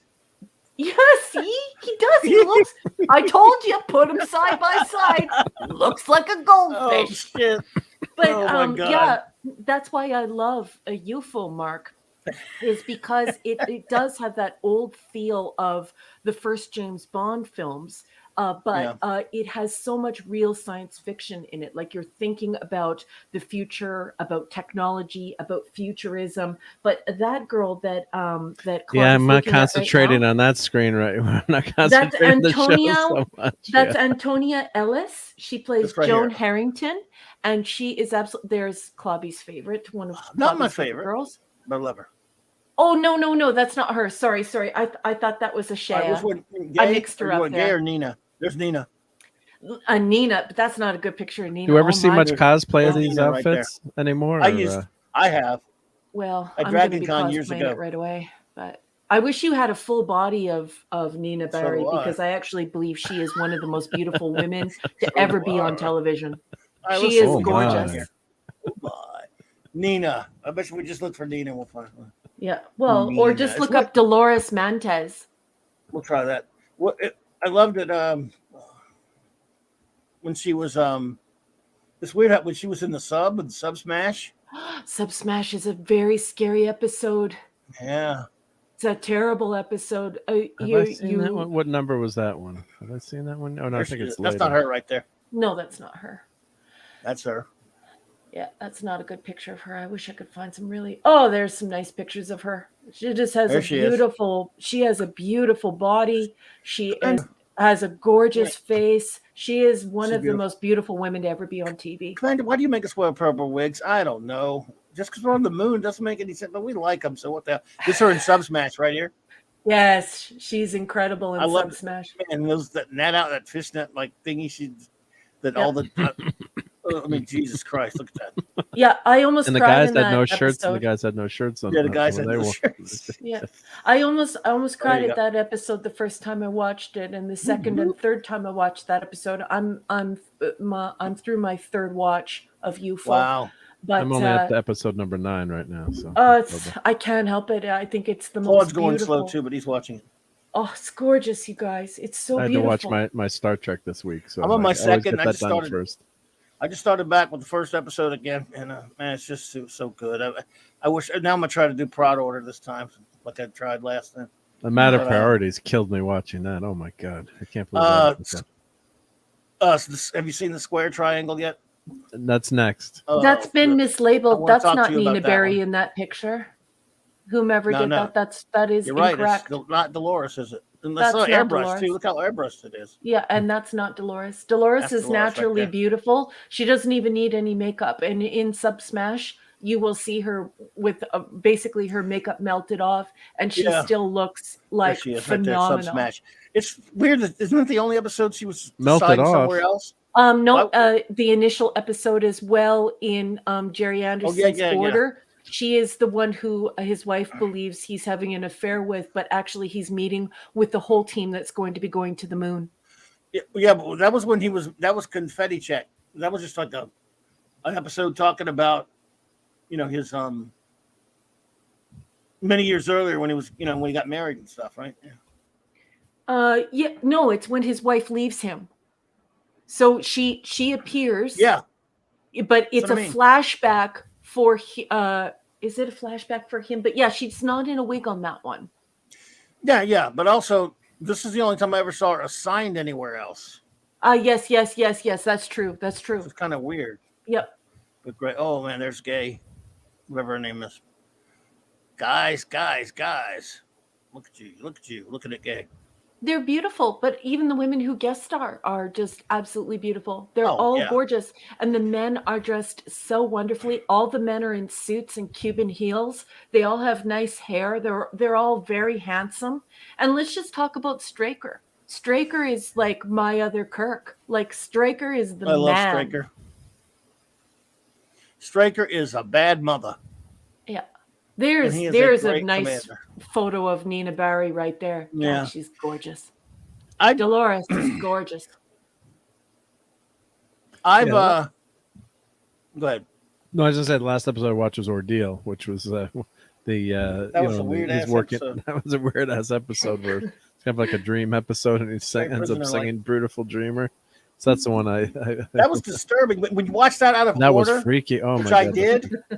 It doesn't make a lot of sense out of order. Yeah. Yeah, the party there was wild too, right? When that was another. That party's great. Yeah. So you watch out of order, so it really messed you up. That one's kind of well, I mean, it does kind of, but then you realize I can't say anything about it because I won't see it yet. But. Yeah, I haven't finished it. Yeah. So I've got Responsibility Seat and then Square Triangle, which we keep talking about. So yes, I'm watching. Now that I've overhyped it, it's just that was some disturbing stuff right there. But the thing they had a lot of disturbing episodes. The thing is about UFO though is that you can't oversell it. Either you get it or you don't. It is entirely like Star Trek TOS. You can't oversell it. If you don't understand TOS, you're lost, and it's your fault. So you can't oversell it. And if you don't get UFO and you don't connect with it, you're lost and it's your fault. So I agree with Clubby. I try not to oversell anything, but UFO and TOS, those are exceptions. That is gold. That is gold standard TV science fiction. It's just, I'm going to swear. It's so beautiful and so fun, sexy and beautiful and fun. Yeah, I really, really enjoyed it. It was such a bummer to get to the end of those. I know. To not have any more new ones to watch, but that doesn't matter. It's still, it'll still feel new for a while. I mean, Blake 7 never gets old for me. So, and yeah, so it'll always be. I don't know, but I'll go back and watch it over again. This time in the production order. Yeah. So it is pretty damn cool. But it's fun to discover something like this, especially now. Part of you goes, oh man, I wish I'd watched all that years ago. But now I'm going, wait, I don't know. Now that in a sense, it was like saving up for a rainy day. Mm-hmm. And I didn't even know it. And then finally, it's like you invest in something and you don't touch it till like 40 years later, 50 years later, in this case, 50. Then you get to watch it and you go, wow, that's 50 years ago. And it feels like yesterday because I never saw it, never watched it all. Then like a handful of episodes here and there. And it's discovering something new. Yeah. It's new to me. At least discovering it, like I said, watching a couple episodes doesn't count. I couldn't remember which episode I watched way back in 1982 or 3 anyway. So, yeah, it's... Yeah, right. I mean, well, now you know what it feels like to be Canadian. There you go. But we've had... I've had my chances, though, because by sometime in the 90s, it was available over here. You could get it easier. When things started becoming easier to get a hold of, and when you start going to cons, and they have these tapes. I don't know if they have them in up there, but cons here, somewhere around in the 80s and the 2000s, started having these tables selling bootlegs of everything. There was nothing that if it didn't exist that you could not get at a con bootleg, and this was just up until a few years ago. And if you wanted to watch it, you can get a halfway decent copy usually that someone recorded and then made rips of them and put them on sale at the cons and stuff. So this was, the technology got to the point where you can, you get to see it. Yeah, and Clubby's making a good point here because I think this series is like $800. This is courtesy Max Redstone. So see, I told you. Tell me that he's not. He looks like a goldfish. His eyes are so weird. He's got the brain of a goldfish. I tell you that. Thank you, Max. He's an odd-looking fellow, and I agree. I never thought Max of that Redstone. before, but He is an odd-looking fellow. His eyes are very strange. Kal-El, me too. Up until, and that was, I think, Hollywood finally must have put the kibosh on him, I guess, because you don't see it anymore. My old buddy that used to come, I used to run to at every con and buy at least a couple of things from him. And sometimes if the copies were messed up, he'd just replace them. And he was, those guys running around making their living, and there were tons of them. I mean, every con had at least 1 or 2 or 3, the big ones, 3 or 4 of those bootleg tables. I think we're looking at my slideshow. I think I'd missed one booth that maybe was bootlegs, but it might have been, those third-party New York, DVDs. I can't imagine they let them get away with it. You showed a couple. Yeah, but we weren't sure, and I didn't stop to look. But also remember those DVD sites you were showing me where they got the rights and they were like reprinting their own DVDs. So they're not bootlegs, but they were like limited edition, or I don't know how to describe it, like boutique, made to order DVDs. From certain TV series that never got printed, so you could order them, almost like that Warner Archive, where you could find obscure TV series and they'd print them for you. Yeah, well now of course you can't. Ezra, the Star Lost. I remember it. Now you can find that anywhere, like even on YouTube in some places. But I remember it. I know of it, but I don't think I ever gave it a shot. I used to see things in Starlog about it all the time. And Harlan Nelson helped create it and then took his name off of it. So yeah. Yeah, Hungry Boy. He looks like a science experiment. It's just that's a full no for me. And he definitely is not. Full no. I can't believe that the Colonel gave birth to that. Like we look at the Colonel. Well, here you go, Raquel. He's this is something raggedy to cleanse too. Yeah, he's the palate. odd. This is I forgot I had found this too for my enabling segment. So, to cleanse your palate from the goldfish. So, look how cute this. Look how cute that is, Uhura. I don't like that fuzzy stuff. No, you don't like that fuzzy stuff? No, I don't. I'm not a big like fan, but I like that mug. Look at that ear. By the way, Mark, I was telling you about the Legion mugs with that thing. The guy made 3 more. I had to have it. Oh my god! Awesome. And I had to get them because it was $6. That ass. You got I had to order like 3 or 4, 3 different ones. He kept he's still adding more. I'm like, well, you stop it. I have a problem with. I know it's just coffee mugs, but they're 6 because it's the 64th anniversary of the Legion, and they're $6.40. He sold them for $6.40, and they're beautiful. I'm like, even though they're damn just stupid coffee mugs, but man, that's nice. Yeah, and look at how this. Much are those Trek ones? This is $15. Not bad. That's kind of useless. I love those coffee cups, though. Those coffee cups are terrific, and I especially love the science one with the Spockier handle. I think that's terrific. Is that cool? Yeah. You got an Enterprise clock, and then these. I bought a few of these, the Hallmark ornaments. Oh, nice. These are cool. And here's something for Katie Carr. We know she's a big Voyager fan, so yes. Where? What? Who? Al Wayne? Well, 7 of 9. Yep. Oh yeah. But these talks, so we've shown these before. Those are really cool. Hungry Boy, the whole mirror set. Hungry Boy is now calling Benedict Cumbersnatch Benedict Otterbatch. Oh, jeez. Oh, that's hysterical. My Secret Identity. That'll never be out on DVD. Cal, good. Well, this is cool too for your bookshelf. I like that. For your Star Trek bookshelf. That's nice. Meh. Wow, I like it. Meh. That's Clobby's favorite episode. Raquel's not impressed. Meh. Clobby just likes it because it's mirror. No, I would put that on a bookshelf. And this is kind of cool for your wall too. But it's not automatic. Cool for your wall. Show. Well, it's a calendar. Is that a calendar? Oh my god! Enterprise calendar. I love it. With a magnet. That's crazy. Cool. That's cool. I like that. Very cool. You got the magnet. You move it. You got to move it to do the monk. That. Yeah. That's kind of bad. They go around the. That's weird stuff right there, dude. That's really cool. You have to move it. You have to move it yourself. Yeah, you do. You have to know what day move by itself. Huh? Yeah, what day is it? Yeah, well, the engineer will come up with something for that. That's crazy. Engineers, they love to change things. Yeah. And then hey, my God! Wait! Stop! I can't believe it. Look. What, honey? It's on my birthday. I'm not kidding. Oh, is it? It is not, is August? it? Let me see. August 11th. Oh, it is August. So that means I'm not kidding. We got to get this for your birthday. Oh my God! It's August 11th. Yeah. Crazy. Isn't that weird? That is. That's awesome. I didn't plan that. Yeah. Well, kind of That's cool. awesome. Weird stuff. I Just thought leave it was on weird. August 11th. It's your birthday every day. Yeah, yeah. Strange. And then I found this other slide where we're talking. I thought this was pretty funny. So they have some movie slides, and you know how cool that is. And it's, you know, obviously, you know, Paramount. Then look what it says here. Please return immediately following use. I must confess, I did not return. Can we turn this eBay seller in? He's What do you kept do? it. Well, this is happened? like a publicity slide. So you're supposed to use it for like a TV show or whatever, and then give it back. And then give it back. Somewhere a Paramount librarian is like, yeah, because look at the number on it. See, there's a handwritten serial number on it. ooh.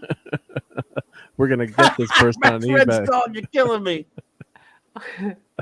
I love that movie. God, there is rumored to be a rare copy of War Games where Barry Corbin actually takes a piss on a spark plug, and it does not help. It's a line from War Games when he says, "God damn it, I'd piss on a spark plug if I thought it'd help." Dude, that's brilliant. Yankee. You rock, Max Redstone. I love that movie. That's awesome, Max. Yep. Oh, everybody, welcome Papa Delta Yankee. Hello, hello, hello. And he has picked up the slack where I left off. He says, "Holy crap! People still use eBay?" So he's giving Mark the same gears I was giving Mark when he first brought up eBay. Hungry Boy, is there some significance? Am I an obvious Leo or something? I don't know much about that sort of thing. Well, we should look that up. I'm told. I have no buddy of mine who's into that stuff who always tells me I am, but I don't know. I don't follow that kind of stuff. But welcome, Papa Delta Yankee. Yep. Papa Delta Yankee. I just enabled Raquel to buy something just tonight. You're terrible. You're an awful human being. Horrible. I mean, you're like one of my best friends, Worst. and I love you, but you're an awful person. Would you play? How could you do that to me? Shall we play a game? I love War Games. That's a great. You've seen that movie, Raquel? Yes, I have. I love that one. I'm just reading about your Chinese horoscope right now. Uh-oh. You're the dragon, I believe. I think.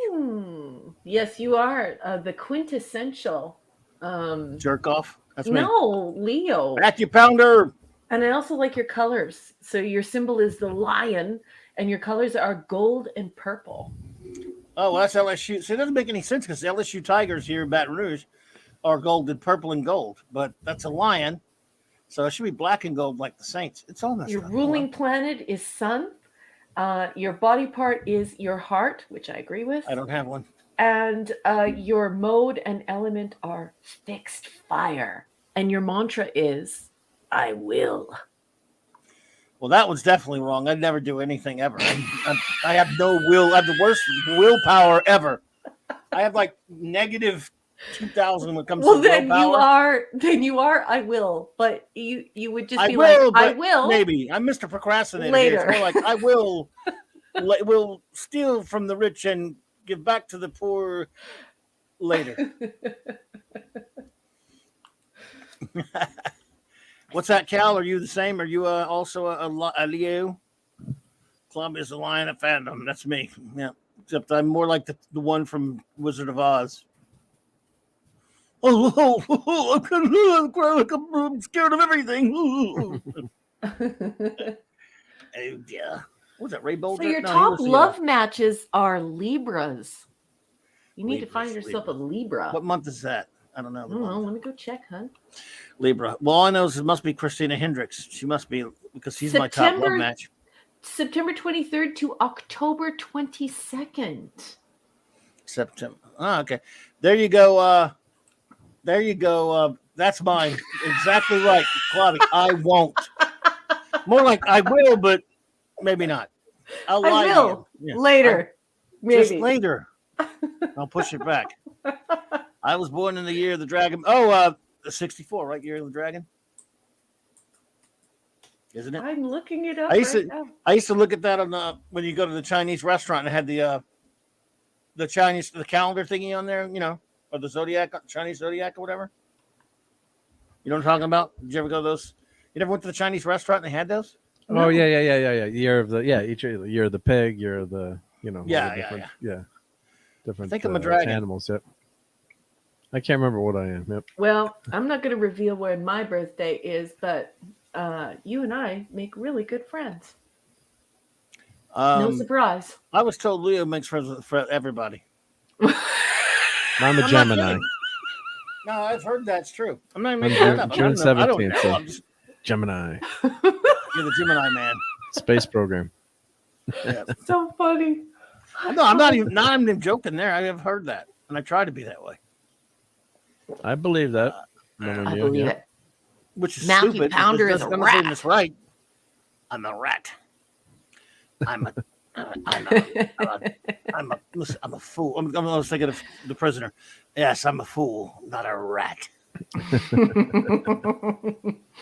Oh dear, oh dear. We keep playing the game of Rassilon at this very moment, Brigadier. Oh my goodness. Well, what else is going on? Mark, you got something for us? Sure, I could show since it's Jerry Anderson Day. Yeah, I'm Jerry not Anderson shopping Day. anymore. Just so you know, Mark D with the C. Ah. I am not You shopping mean- anymore. We're the same year there, Kal-El. Cool. Stainless steel rat. Yes, Harry Harrison, right? Apollome's minion is a boar. Well, let me switch to the other camera and move my. Ezra You're not a Goldstein boar. is a cancer. Milton Knowles, the insane witch king. Hello there. What's up, sweet things? Hal is the most sensual bunch of you. We're most sensual tonight. Well, I don't know about that. Mostly. We try. Hi there. No, I'm kidding. I'm totally kidding. Hello. Yeah.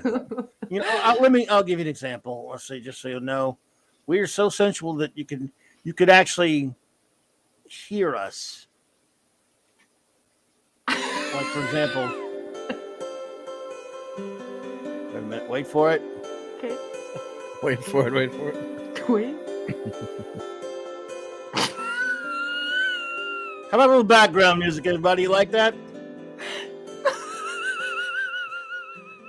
How does that sound? Do we have to pay extra for that? No, it's on there. We're gonna get a copyright strike. No, this is on the StreamYards. Yeah, Oh, they is added it? it as a Okay. feature. Yeah. Yeah. I As swear to original God. composition by Clobby. How about some daydreaming? There we go.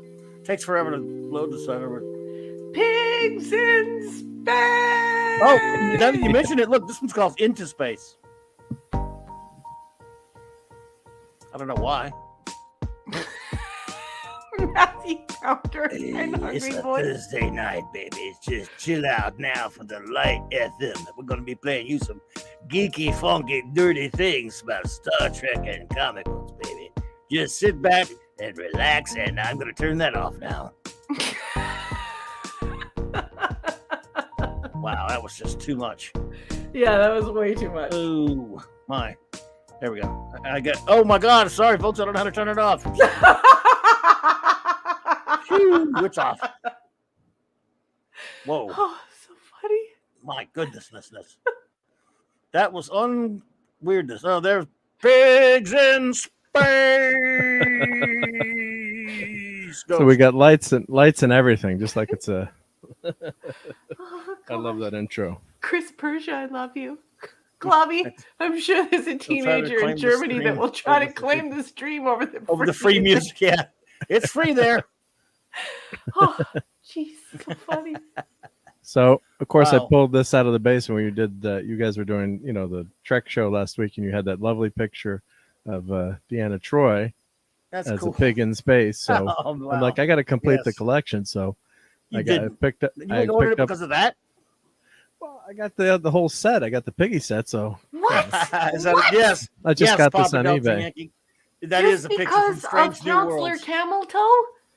No, That but I is a- pulled that out of You the basement bought to show. Dr. No, no, Strange no. Pork because of Counselor Y'all Camel saw Well, this? because it reminded me that I had it, right? So I'm like, oh, I Picture from gotta. Strange New I'm Worlds. missing those. So I'm missing Link Heartthrob, and I got this was on Yuck. eBay. Couldn't resist. So Oh, jeez. you gotta have the science officer to go on the bridge, Oh, right? good lordy. That's cool. So I got Strange Pork. So I'll have to.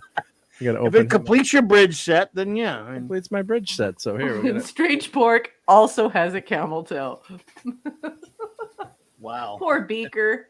Beaker. Hey, honey the floor of Beaker. your bridge there looks like the same floor of my Enterprise bridge. Right. My incomplete Enterprise bridge. JD Lewis says, bedtime now, going away for a few days tomorrow. Happy Easter, friends. See you Oh, next excellent. week. JD, Have a great trip wherever you're going. I hope you have a wonderful Easter weekend. Thank you, sir. Thank you for joining us this evening, JD Lewis. Thank you for supporting this channel and this show, and just for being great company all the time. And happy Easter. And please tell your family that everybody at Clobberin Time says Happy Easter. Have a good one, man. Happy Easter. Yep. So let's break the good doctor out. Free him from his packaging. No, you're not going to open Dr. Strange pork. Yeah. Look. Don't open Dr. Strange pork. Don't do that. He should be sealed. Plus, when you open them, you're going to have to smoke them. Otherwise, he'll go rotten. Well, that's my technique. You cut, just half the just the bottom, so you can save the package. Okay, good. And this box is kind of trashed anyway, so. Doctor Strange. Where is Restless Legs Spider-Man? Oh, he's right here. Well, he needs to be in the shot. There's his legs. Good. That's so funny. Poor Spider-Man. Poor Peter Parker. He has restless leg syndrome and lives in Mark's office. Sorry about the crinkles here. Oh. Come on out, Mr. Strange Pork. No, they it's always not have all Mr. this It's stuff. Doctor. Don't Doctor, you remember the thank you. show? Oh, yeah. Come on. Come on. Get with it. Got to cut these all the wires here. Look at where's that? Well, that happened when I was doing my first video. I was doing King Kong, and I couldn't get the Kong out of the package. like who's gonna watch this video? Can't even get the thing out of the package. Starts with 50 viewers, goes down to 2. Everyone leaves. Mark's still trying to open up Dr. Julius Strange Pork. Oh, here we go. Finally, set him free. Well, he's looking pretty good. Are you saying that he's free range pork? He's free range pork. Oh my. Oh my. That's just awful. Leg is a little bent there from being in the package. It's going to take. Oh my goodness. Is he polio pork? What's going on there? Why is one leg longer than the other? He's pulled pork. He's pulled pork. He's pulled pork. Oh, I poor could go for some Dr. pulled Julius Strange Pork. That's nothing. A little bit of boiling water and some pressure can't fix you. Okay. For action figure, let's give him his weapon here. So he's got his. Got to have his phaser, or as they call it. What do they call it on this? What's his accessory there? What do they call it in the series? I need glasses now. Who? Dr. Julius Strange Pork? Or are you opening another one? No, I'm just I'm getting into his. Here's his phase. They call something. They call the gun something. Here's his gun. Baby back ribs.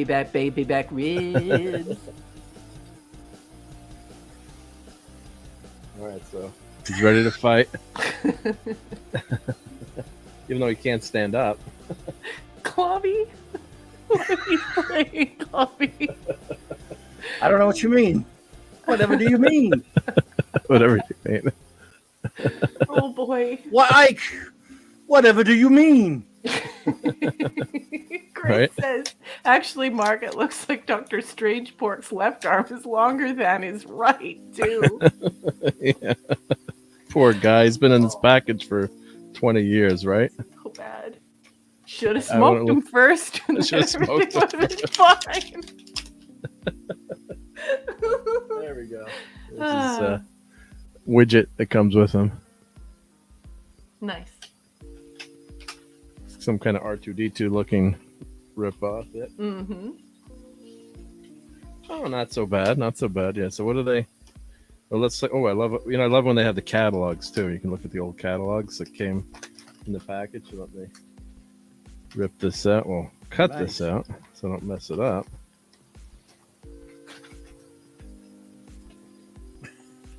Wow. Oh, there you go. Witchblade. Oh, and this was the Palisades Micronauts that came out. I gotta Back put then. this on the marquee. It's big no. It's big nomad. No, it's even better up Yes. here. Look at this. Look at this. Watch this. I am Pig Nomad. Ronald Reagan. There you go. Nice.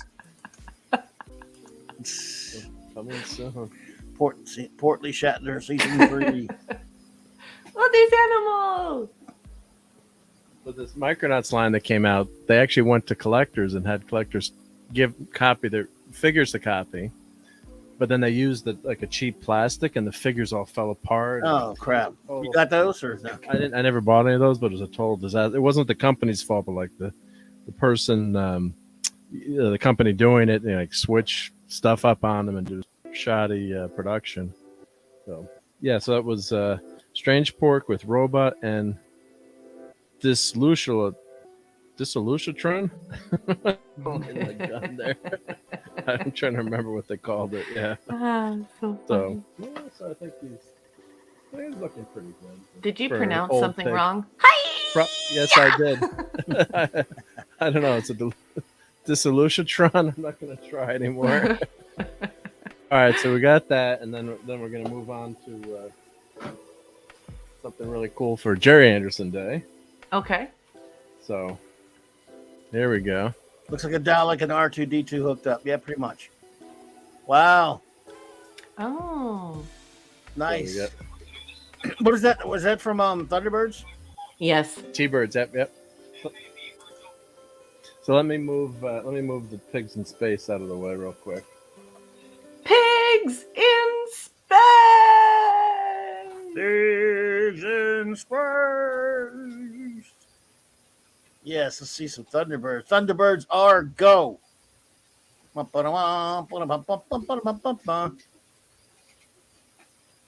the space station flies away. So here we go. Hail the great Jerry Anderson. There you go. That's what now I'm you talk. Nice.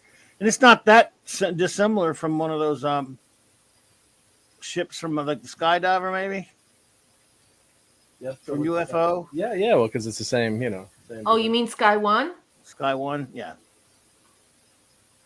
Yeah, the refueler for Sky One. Yeah. Yeah, when it's not in the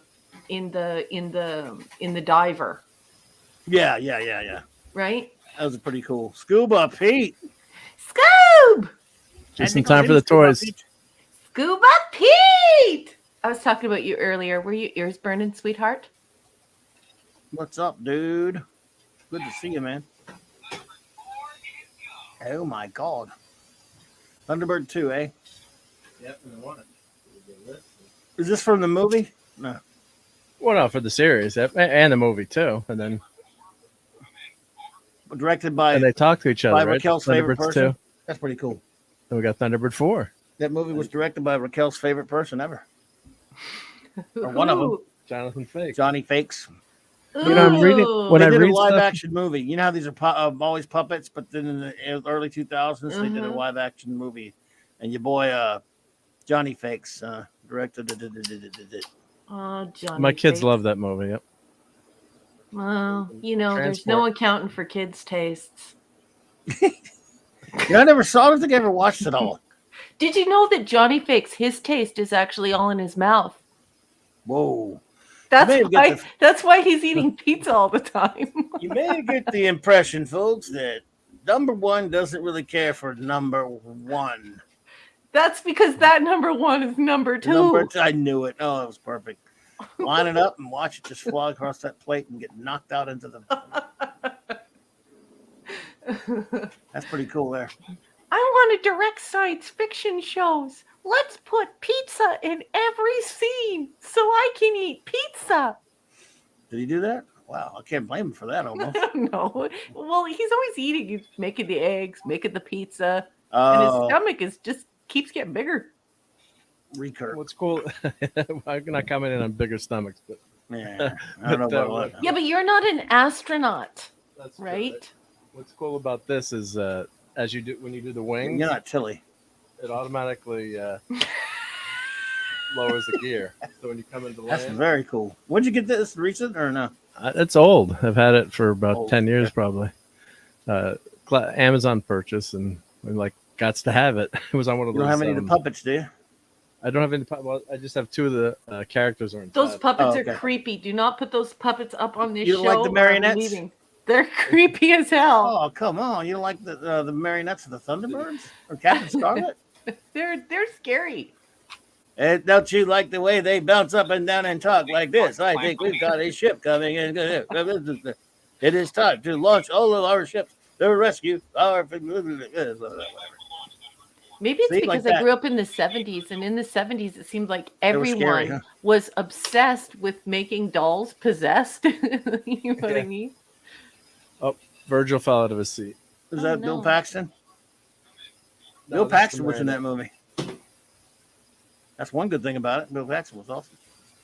Now, yes, that's true about Johnny Fakes. And I talked to him about that when I met him back in 88 or whatever at a con. Captain James Skywalker, he did talk to me about playing Captain America at promotional appearances and stuff.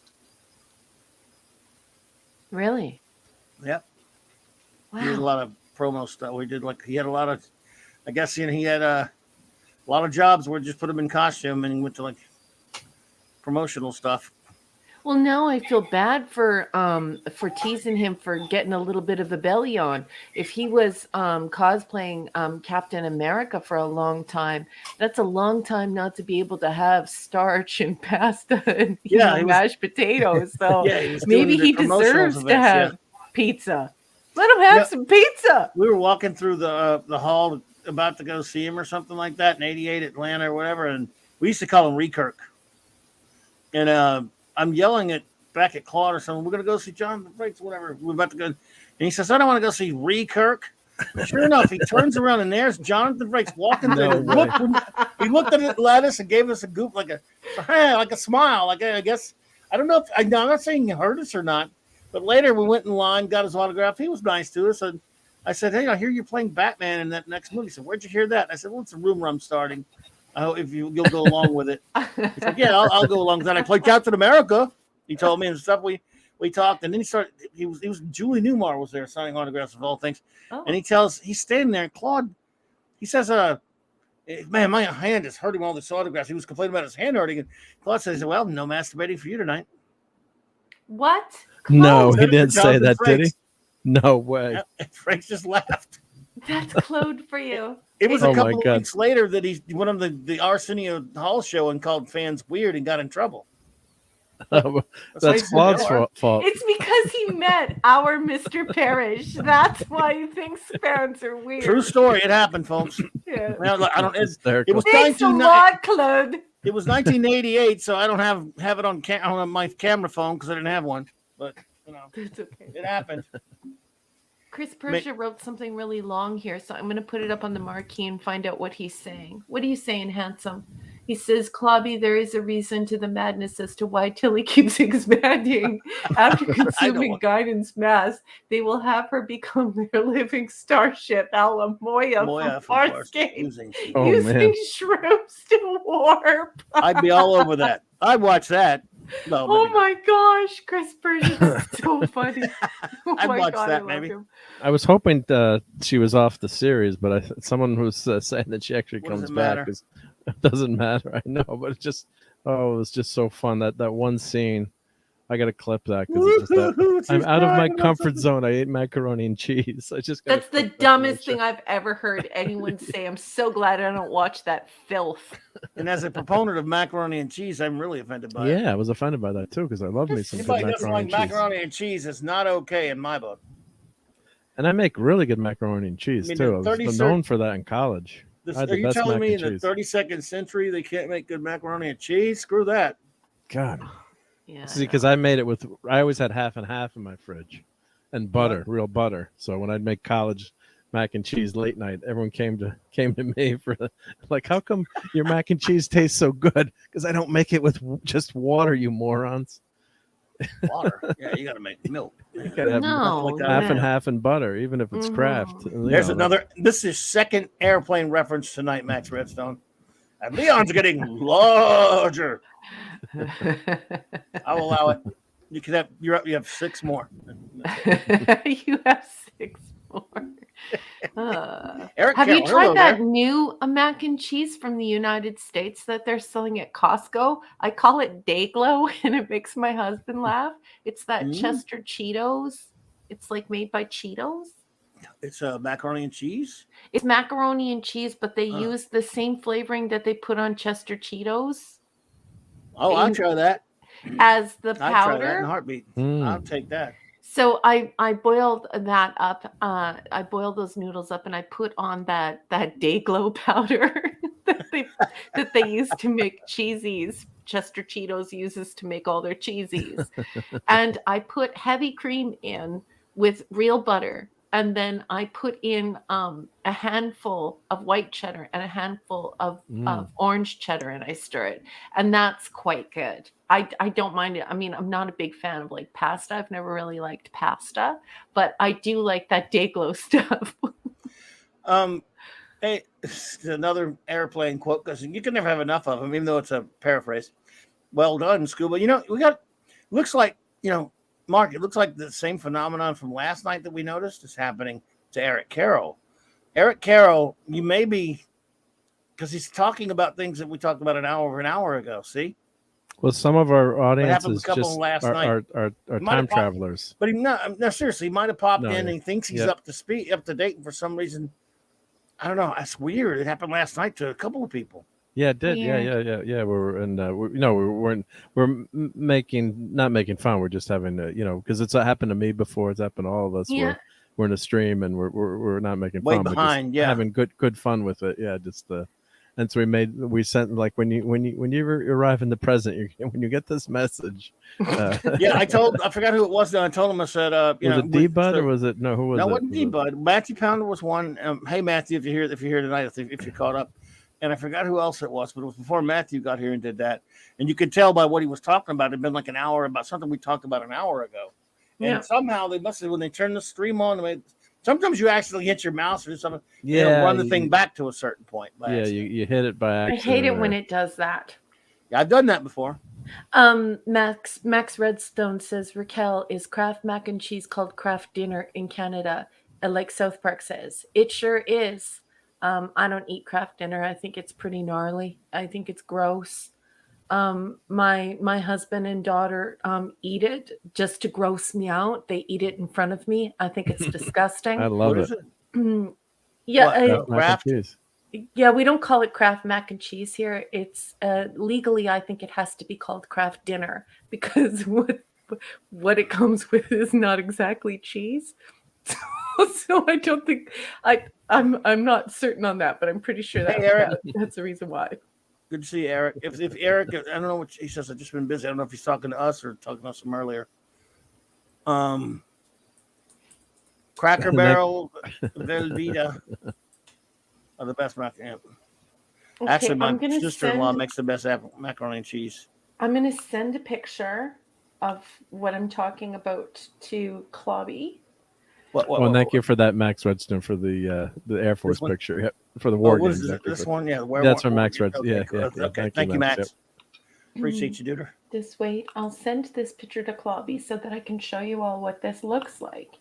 And so I've tried this, and I think this is okay. But like I said, I don't really eat pasta. But here we go. So this. You want to do well in Rome. This is what we. Cracker Barrel. This is what we have. Clobby, I just sent it to you over Twitter. Okay. And so there's a picture there to show you what it is. But ooh, ready? Let's see here. Okay, yeah. I have not seen these. They look good. Okay, so they started selling this at Costco, and I bought a case of it because I thought, oh well, like the Andrew and oh my goodness, I almost said her name. My family enjoys the stupid Kraft dinner stuff. And I saw this and I was like, oh, like the cheesies. Cheetos. I wonder what this would be like. So I bought a case of it and I brought it home and I made it as I explained. I think one time I even added cream cheese to it. And one time I also added nacho cheese to it. Hungry. So it's pretty good stuff. I recommend it. And Clobby, you could show everyone the picture. Yes, I want that middle one. I wouldn't try it. I don't want the jalapeno, and I don't want the flaming one there. But let's see. Actually, the bold and cheesy is the one that I buy at Costco. And I have to tell you, it is day glow. Like, it feels nuclear. Like, the pictures don't do it justice. When you see it in real life, it looks like something out of Chernobyl. Like, it's glowing. Well, the homemade stuff that my sister-in-law makes is the best macaroni and cheese I've ever had. But this looks good. I'll take it. I love macaroni and cheese. That the looks road to great, heaven, doesn't it? The road to heaven is paved with macaroni and cheese. Man. Yeah, exactly. See, I love steakhouse or lobster when they have the lobster mac and cheese. Yeah. Sometimes they have. Oh, that's so good too. I know you don't like sea bugs. Would you eat lobster meat though? Like separate? Are you crazy? Just like not having to peel it. Just yeah. And you know what I'm reading here? I'm on the interwebs, which is always a reliable source. Kraft dinner has been called the de facto national dish of Canada. Packaged in Quebec with Canadian wheat and milk and other ingredients from Canada and the U.S. proper mac and cheese tonight, Dave. Canadians purchase 1.7 million of the 7 million boxes sold globally each week. That's impressive. Wow. And an average of 3.2 boxes of Kraft dinner each year, 55% more than Americans. Yep. The meal is the most popular grocery item in the country, where Kraft dinner is an iconic status and become a generic trademark of sorts for mac and cheese. Yep. This simply referred to by the initials KD. This Kraft dinner has a different name in Canada from the U.S. Yes, that's what we call it up here. We definitely call it KD. Wow. And I think actually a few years ago, like, I don't eat this stuff. Just my family eats this stuff. They love that stuff. Well, you're the oddball in Canada, I guess. Yeah, they said one guy, Rex Murphy, says Kraft dinner revolves not all but an unattainable orbit of the Tim Hortons donut and the A&W teen burger. That's right. Is one of the great trinity of quick digestibles that have enrolled as genuine Canadian cultural icons. So KD is kind of like KD is to Canada what ramen noodles is to Japan. Wow, I never knew that. It's like it's. Now I know I really like Canadians. It's a great choice in food. Yeah. So I was going to say earlier, I actually think that a handful of years ago they removed like Kraft dinner from the label, and they went the way of KFC. So I think on the box it just says KD now, but I don't know for sure. It too. I love A&W root beer, but I've never had the burger though. But wow, they have so many. I've been to an A&W a couple places. I don't think they're not near us, but I think Texas has some. Mm-hmm. How would the chat and everyone else rate Cheese Whiz? Cheese Whiz is one molecule away from plastic. Hey, you know what's an empty jar of Cheese Whiz? What? Cheese was. Cheese was. Nice. Well, that's a line in the Blues Brothers. You got my Cheese Whiz, boy. And he throws a can across the room. Yeah, I got to get Swiss, the middle one. So that's not real cheese. Yeah, I would not get the jalapeno one or the flaming hot one. That's just too much. Just I'd go for the middle for me. Yeah. Well, I don't eat that. I don't eat that flaming hot stuff, and I don't eat the jalapeno stuff. But I will say that the powder, normal stuff, the powder that it comes with, does taste like the cheesies that you get in the package for sure. I would not be able to eat the flaming hot or the jalapeno. It's just too spicy for me. I like spicy food, but not a food that is intentionally like burning hot. I can eat spicy food all day, but it has to have like a dynamic, deep flavor. But yeah, I definitely recommend the weird day glow bold and cheesy one that's in the middle. I bought a case of it. It's terrific. And yeah, add Velveeta to it. It's pretty good. I wonder good. if Dr. Strange Pork would eat it. I don't know. Yes, I'm sure. That's some nice stuff there, and that is a cool Thunderbirds thingy there, Deutericious. Yeah, I'm glad. Gary Anderson. I'm glad they did that show today because it's an excuse to get it out of the attic and add it to the list of videos I got to do stuff on. But yeah, it's just a really well done chip with the and the voice effects are really cool. So I love that. When you can, and then you get Thunderbird 4 in that too. So, but I don't think they came out with any more. I think it was just that ship and that line. Did you all talk about UFO much today? Or? Not a lot. We didn't have a lot of, because there's so many people on, but UFO is just such an incredible series too. So as a kid, you kind of like Thunderbirds, and Thunderbirds is as an adult, I enjoy still watching it too. But it's definitely obviously geared towards kids. Right. But UFO is not a kid show, but that same production value and what you loved about the Thunderbirds is the engineer. Love just all the vehicles and the ships and the subs and the tanks and the tracks, and they all look so cool too. The practical effects were just so amazing on that. So then when you watch UFO in 1999 and the other adult shows, they're using those same effects to great, right. They still look great too. So it's a lot of fun. Sorry to laugh while you're talking, sweetheart. Okay. I love you and I'm listening to everything you're saying, but just Laughing the enabling of our friendships are just ridiculous. The Hungry Boy is now making pasta because of us. Good. Scuba, do you have any any Jerry Anderson toys? I know you probably have the Space 1999 stuff, I'm sure, right? Oh, if you do, let's see. And Kal-El says, Raquel, so it glows. Is it radioactive? If I eat Cheetos, mac and cheese, will I get superpowers?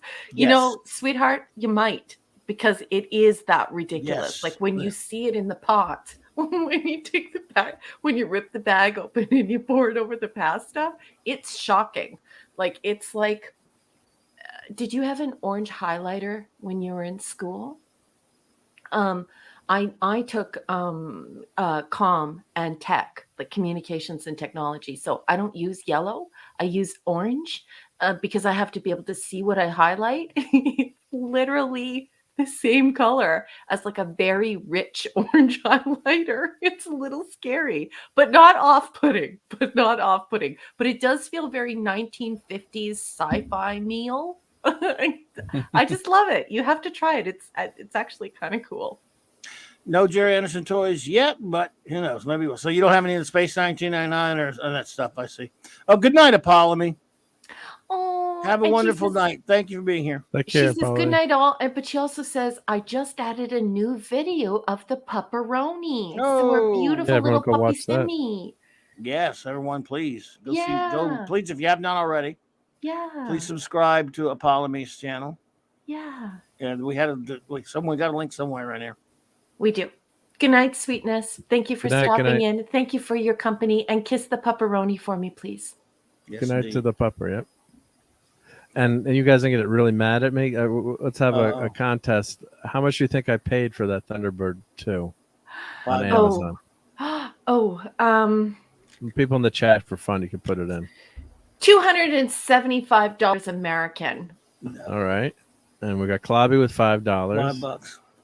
Okay, and then maybe a few people for fun will throw in some guesses in the chat, and I just look it up on Amazon. What I don't look it up. Don't cheat, Clobby and I don't.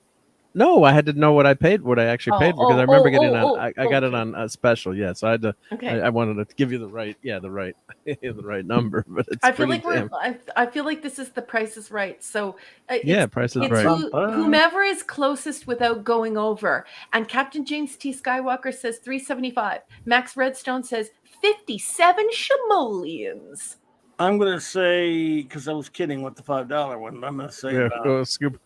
Pete is $1. I'm going to say $50. Right. 50, all right. Ezra says 50 as well. Okay, Scuba Pete is doing the Price is Right cheating game. I love you. You're smart. And I said $275. Yeah. I'm sticking with $275. And now I'm going to lose to Scuba Pete. Scuba Pete. But and I was looking at what I bought the same day. So I was bad. This was around Christmas time, it looks like. So I bought a Mr. Miracle action figure. Wow.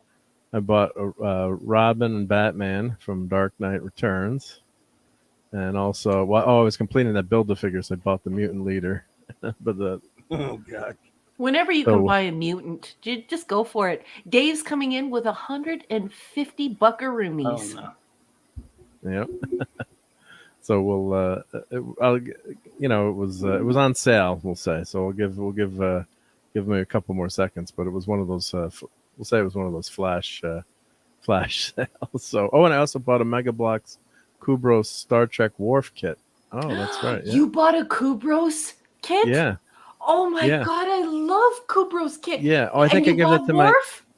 About Worf. Oh, I must have given that to my buddy Harold. Was a huge Worf. Why did you do that? Because he's one of my best friends. Oh, okay, that's good. But you should have bought one for yourself. I should have. I have two Worf Kubros kits. That is one of the.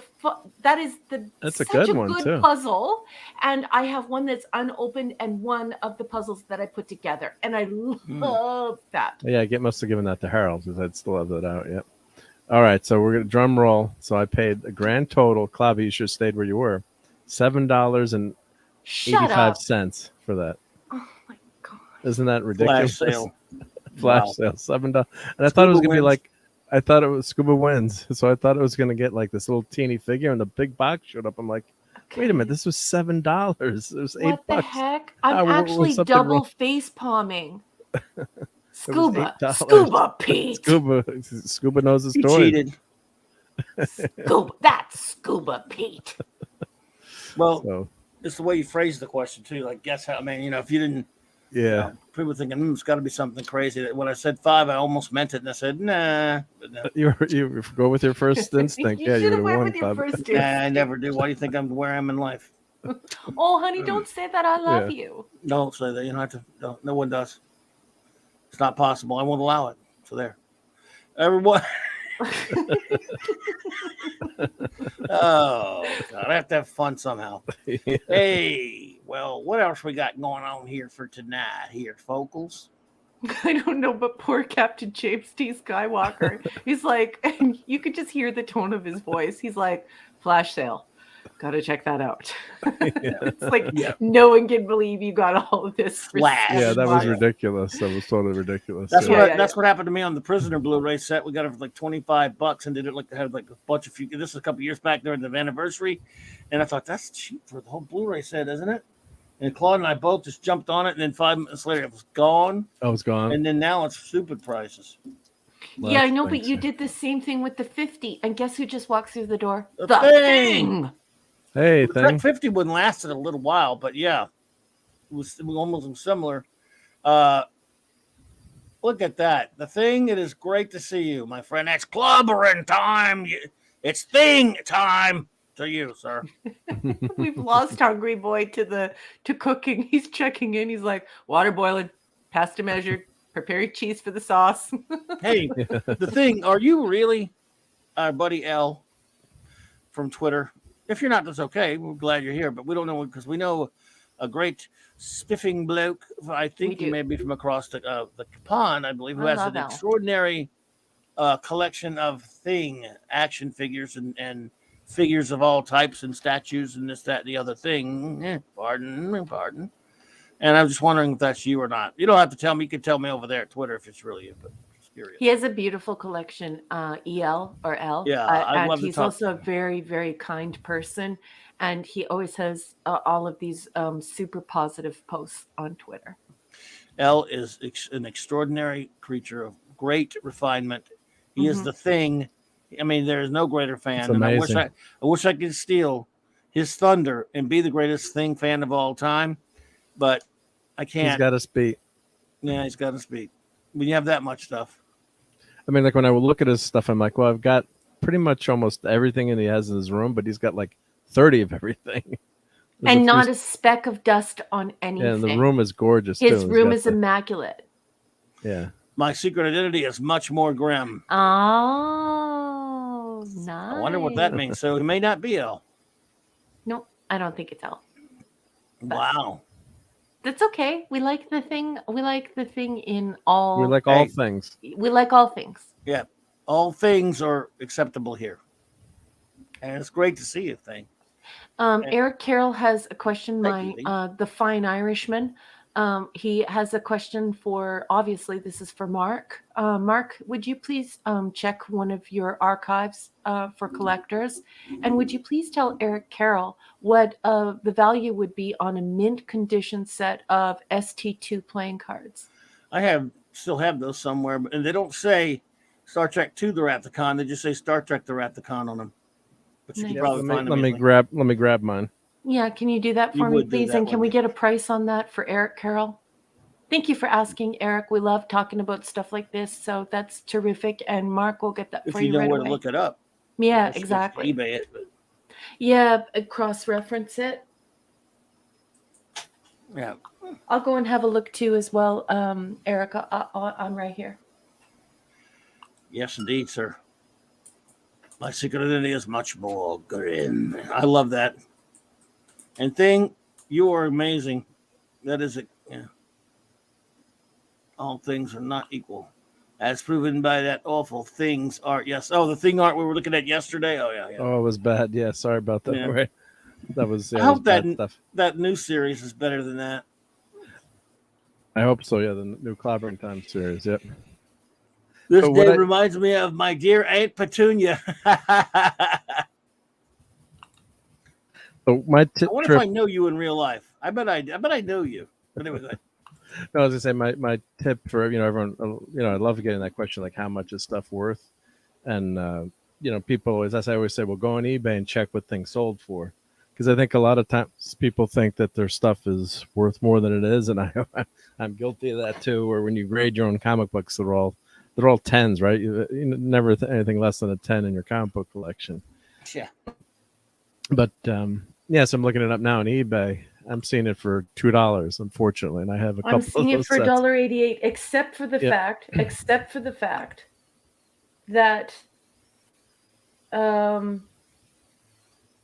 yeah, okay, no. Well, this plus is shipping, different. and then if it's $1.88, if it's unopened, it's probably worth a little bit more. Yeah, but really not worth a lot. Unfortunately, as much as I love those cards, something that is cool, worth money is very cool though. Yeah, is if you have the official trading cards series 2, and they're signed. Yeah. Well, that's worth money. But Mark is right. Even here behind the great Canadian wall of behind the great maple leaf, I'm getting $1.88. But most sellers are selling them between $15 and $20 for a double pack unopened. Or exactly, or $15. 15 to 25 according to Scuba. Yeah. Yeah. If it's unopened, mint, yeah. So unopened, not a lot. Plus the thing is you've got to find someone to buy it too. So if you go on, and I'm seeing much higher prices now too as I'm scrolling. Like I'm seeing one for $52, but it's all what's what it's someone's got to buy it, right? So it's like the guy in my comic book store buddy Paul. People come in and say, well, this issue of Wolverine is worth $50. Like, why didn't you give me 50? He's like, because I have rent to pay. Yeah. It might take me 3 months to sell it. And he's like, I'll give you $25 cash now, or you can try to find someone who wants to give you $50, in a nice way. He says that, Yeah, but yeah, but it's true. They call that in the business. They call that meat on the bone. You got to leave a little bit of meat on the bone. Otherwise, what the person can't make a living. And not only that, the market will pay what the market's going to pay. It doesn't matter if you paid $600,000 for your house. If one day the market will only pay $400,000 for it, you're stuck. The market will only pay what the market will pay, and you got to leave a little meat on the bone for these collectors, because if you don't, you harm their business overall. And then we don't have collectors out there scouring all of these yard sales and basement and estate sales, finding all this stuff and reclaiming it to get it back into fandom. So, I mean, it is good to support your local collector, your picker, your local picker. Yep. It's good to respect their art and their craft. I mean, you don't have to respect them to the point where you go broke, but you have to leave meat on the bone. Yep. And if you want to share the screen for a second, I'll just show what I found on the eBays for there. So, yep. So here's, $2, $2.50. But then as you get better condition, like this is $5. My set didn't see the one that doesn't say the 2 on there. I did one later that does, but I had one that came out when the movie came out. And it just said Star Trek: The Wrath of Khan. Okay. Nice. So that could affect the value too. Yep. So this is the Star Trek. One that says that on there. So that might be worth more. See that one? Yep. So just Star Trek. Yep. Note 2. Yep. And then this is wicked cool. This is the complete set all together, so you could put that up on your wall. Yeah. Oh no, this is oh no, the person put No, it in the that's page. My bad. those are the. I thought it was. I thought it was an uncut sheet. My bad. No. Oh, No, not an those uncut are- sheet. They just took the cards and put them in a. Yeah. Yeah, they just put them in. Yeah, but I Yeah. thought, oh, that'd be cool. Yeah, so that's a whole set there for $20. Oh, this Yeah. ornament I should have bought. I never bought that. That's the going rate. That's also the price on Amazon. Oh, and these are really cool. These jumbo size card packs. If anyone hasn't seen these are a really nice set of all different promo cards. Oh yeah, those are nice. These are great. Yeah, I have this set, so it's oh, too bad Raquel already ordered. So you could have gotten those for $7. No more money. I'm not spending any more money. Yeah. Terrible. So yeah, so it's just and you nerds cannot hang around with geeks. I already have a book collecting problem. I don't need a memorabilia collecting problem as well. I love you. You're a good friend, but stop it, man. Stop it. Yeah, like this is cool to have. You can find stuff like this, like an assembled box of the the trading cards. Mm-hmm. That stuff is cool. And then of course you go up and you go up in value, but it's not a very valuable item, but it's a fun item and it's a really cool. Mm-hmm. Something I'm glad that I bought. Well, I'll never forget when my daughter bought them for me, and I have to be careful not to say her name, because we're very close, so I always say her name.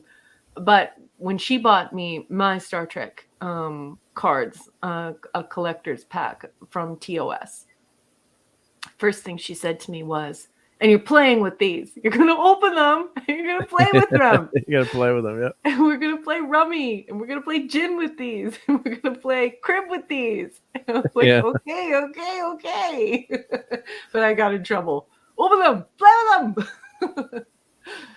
And this is my last enabling item for the night. So I guess Hallmark's coming out with the Snow Globe transporter. Wow. Nice. With the concept looks great. Of course, it's a picture take. With the glass, it's tough to see. But I don't know about the sculpts. Don't look so cool. But I love the concept of that. So I have to see how that. Maybe if there's water in there, maybe they transport. So, but yeah. So we'll see how that looks. But, that was a good question. And like snowfalls. The other way. Yep. Yeah. Scuba Pete, I would go anywhere with you and Leslie. I would go absolutely anywhere, and I would, even though I don't collect memorabilia, I love touching it. I love looking at it. I love doing that at the con. As you know, I collect rare and banned books. I love collecting books, but I'm telling you right now, I love you and your wife so much. You two are such special people, and you're so smart and wonderful. I would go anywhere with you. You and Leslie, looking at stuff. I just love it. I love that the vintage feel of everything, vintage books, all that stuff. It just feels great. It feels great. It's history. And this is I found the one thing that was on my shelf. I was looking for my cards. I was trying to find. I think this is the only thing I think that I haven't seen in his collection that I might have, which is this thing ball. Wow. That's cute. Oh, that's totally cute. Oh, I want one of those for Clobby, so he could have like one of those basketball nets over his door, and he could just throw shoot it. Yeah. Wow, I love it. Be from the movie. Let's see if it's from the movie. Yeah, well, it must be. Probably the movie. Yeah, it looks like. But what a baller. But that's the one thing that L has I haven't seen yet. So I'm sure he's probably got it though somewhere. Who am I kidding? But I love you, Hungry Boy. Hungry Boy says, "Imagine Raquel and Clobby selling geek and nerd memorabilia on QVC. Imagine the profit. Go You'd make a killing. You never know. You guys would sell a ton of stuff." Well, we would need Mark there. Mark would also have to be there, because Mark would be like, "Well, I'm sorry, but that's not worth that. We're going to have to charge this amount for it." I'd be everyone in the audience, right? Yeah. Yes. Can't be there without him helping us with the enabling. That's true. Yeah. It's that's been a running joke among our good friends for years. Like trying to get each other to buy stuff, or if we like Star Trek, trying to get you got to buy this. This just came out. So that's why the watching R&B's show or movie Free Enterprise is so hysterical, because he's got the. You ever get a chance to watch it? I watched it again. I didn't finish it, but he's when he's taking the Hallmark ornament, the girlfriend is breaking up with him. It's basically R&B, that's him, and his girlfriend's breaking up. Not being responsible and selling stuff to buy collectibles. She's like, I'm taking this, and I'm looking at it. It's like the one Star Trek item I really regret not buying was the Hallmark 1991 ornament, which went way up. And like in the show, they're saying like at current market value, she gave it to him. She took it. She gives it back in the end. I hope, but yeah, she gave it to him. Yes, she walks off with it. So, and that's like the one item I wish I always had. She took it, man. She took it, and then she's quoting the episode like, and how could you know the name of all the episodes and when it aired, like Requiem for Martian? I'm going like, it's Methuselah. He's gonna say and you can see his wheels are turning, and he's like, it's Requiem for Methuselah, and she like, that's hilarious movie. If those hadn't seen Free Enterprise, you got to see it. That's hysterical. I like some of these comments in the chat. It looks like the Thing is a pun fan like Scuba Pete and I. He says, what a balla, after you brought out the ball. That's ridiculous. Yeah. And Scuba Pete says, first rule of acquisition is leave some meat on the bones. And Eric Carroll responds with, use your lobes. Yes. Have the lobes for business. No Umox for you. Right? No. Oh, my dear. Well, I tell you what, everyone. It's been wonderful hanging out with you tonight. I think we're going to start wrapping it up. What do you think, Phil? Yeah, I think we covered a lot of bases tonight, and a lot of lobes, and a lot of. You're hungry? I want to go eat. Oh, in that case, we can go for another 2 hours. You got to have some KD. Thank you all so much for being here with us tonight. Quick show note, and we'll get out of here. Saturday night Star Trek is, of course, full go. And we have 4 more episodes for you this coming Saturday nights. And that'll be 9 p.m. Central Standard Time. Can't wait. I hope you all will join us. We have such a great fun time doing that. You're all just amazing. So hopefully it will have you'll all join us. I know it's a holiday weekend, but yeah, if you can visit with us, we really hope so. Happy Easter, everyone. Yes, happy Easter indeed. And then Monday night Mark C Comics Talk. A CLOBBERIN classic comic review. Hercules Prince of Power, the Bob Layton's early 80s miniseries. Of course, with special guest, the chief engineer, great Mark D with the C. Yay! I got to practice saying Hercules. Is it Hercules? Well, I mean, they call him Heracles. Heracles, but they called him, they pronounced it Hercules back then for some comics and pop culture. So, Mm-hmm. Anyway, great comic, a lot of fun. I'm looking forward to that. As always, we're having a lot of fun with the comic book reviews. Look who popped in. Enigmatic Drop Bear. Enigmatic Drop Bear. Oh, man. It's always one of our great pals that pops in Saturday. I've never seen you here on a non-Saturday night before. It's great to see you, my friend. Really He's an erudite bear. Is indeed our favorite bear. Yep. Enigmatic Drop Bear, good to see you, my friend. I hope you're having a wonderful week. Oh, and Ezra Goldstein, yes, I've been remiss. Tomorrow at sundown is Passover. Happy Passover, you beautiful person. I hope you have a wonderful time. Oh, indeed. Absolutely. Yeah. So I can't wait. Ben Grimm. Yep. Can't wait to see you all Saturday night. And hopefully, of course, Sunday night late, there will be hopefully some Sunday night geekery on the Mark's channel. What you got going on? Yeah, I think we'll be here for Sunday night. So, of course, my family, we're celebrating both Easter and one side of the family Passover. But nice. Everything will be done on Sunday night for me. So I'm sure we'll do a hangout and hopefully talk about all the cool chocolate that we got from the Easter Bunny and eat it on air, right? Yep. So hopefully I'll have plenty of chocolate for the night. And Absolutely. and some toy. My Easter bunny used to bring me toys, but maybe not so much anymore. But we're having fun with that, right? With the what do you mean your Easter bunny brought you toys? I always got cute little. I got action we're talking figures about of that. small I never toys. got toys from Easter. We got candy. We were glad of it. What kind of candy ass gets toys on Easter? Yeah. Oh, Ezra, you're very welcome, and it's so great to meet you, and so great to have you here. And Edie is saying that he's on the phone, so he doesn't have as much access to a keyboard, and he's lurking today. So, but we love you, Edie. Yeah, and looking forward to your wonderful conversation on Saturday night. So I'll see you there, and until then, yeah, happy Easter to you. And Clobby is right. You're a great bear. You're our favorite bear. Indeed. So thank you all. So what? Oh, sorry. I was just saying that maybe Saturday might work for a watch party. But I'll talk to you guys and see what the good time. Okay. Yep. All right. Maybe. So, but if you're done with all your Star Trek stuff, yep. And I have to interrupt because I have to say, I want to thank everyone for joining us this evening and for supporting my wonderful friends channel. Please make sure that you hit the subscribe, and please make sure that you hit the like, and please make sure you hit that bell so that you get notifications and you know when he's on. We call him the Grand Poobah of geeks. I call him a geek genius. He is Clobberin Times, Mike Alonzo. I love him very much, and he has created this marvelous space for us.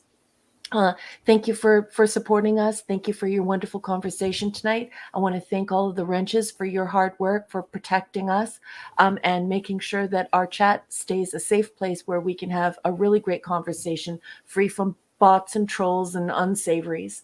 I also want to ask you all to go and follow my friend Mark D with a C. He's a wonderful channel. Sometimes he talks about nerdy stuff, sometimes he talks about geek stuff, but he's really close with Clobby and I. He's a good friend of ours. So please go on over and see the stuff that he's building and making and talking about. And Thank you very much. And happy Easter, everyone. My love to you all. Mwah, mwah, mwah. Max Redstone, that's a tough one, dude. I guess I might have to go with Hal. I like his voice better. I don't know, that'd be tough.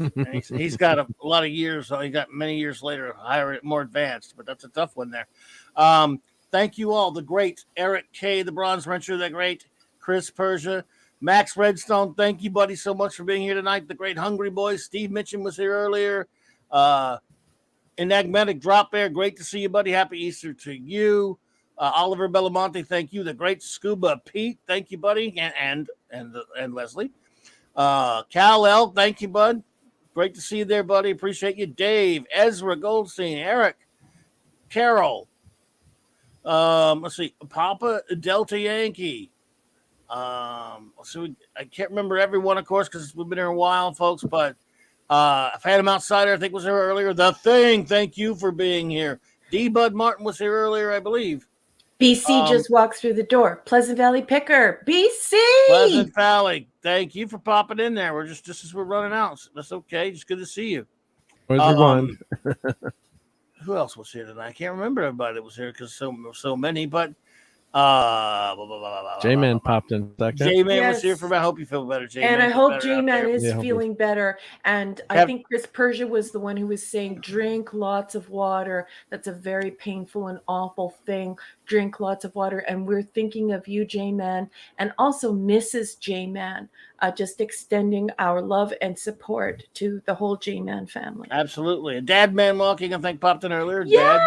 Dad, good old Dad Man in the clan. Yep. Hope you're doing well. Captain James C. Skywalker. Mm-hmm. Have a great holiday as well, sir. Apologies, Minion and Pepper. Please go see her channel and subscribe. Yep. Anybody else that we didn't shout out? We usually just do all the shouting out on Saturday nights, but sometimes when I can think of them, we'll try to get them all on there. Cardinal Sin, the great card. Thank you, buddy. Yeah, appreciate you. He's over there on the air. I think he's live now. Go over there. Anyone who wants, if you want more to hang out and listen to, please go over to Cardinal Sin's channel and call it a Clobber Times raid. Yes. Because I don't know if I'm, and I guess that's why they call it the Blues. Okay. Well, I hope I got everybody. If we missed anyone out there, please forgive me. We have a garbage memory. Milton Knowles, the Insane Witch King, for example, popped in for a Yes, second. yes, J.D. yes, Lewis. yes. Yeah. That's why I like this thing. You can go all the way back on it. Yeah, Scroll you get back. the whole It's chat pretty now. cool. Yeah, so it's cool to be able to say hello to everybody again. If I missed anyone, so sorry, but everyone have a wonderful night and weekend, and I hope we see you back here Saturday night, which is all right for a fight, they say. So let's see here. Where are my controls? I can't find my controls. I can find no controls, master. Oh, here we go. All right. Let's see here. Before we get our opening credits, please see these important messages, and please subscribe to my wonderful friend. Listen to me. I'm subscribing. Please check out my wonderful First Officer's Books of Science Fiction. Here they are. And then after this, the end credits. So have a great night, everybody.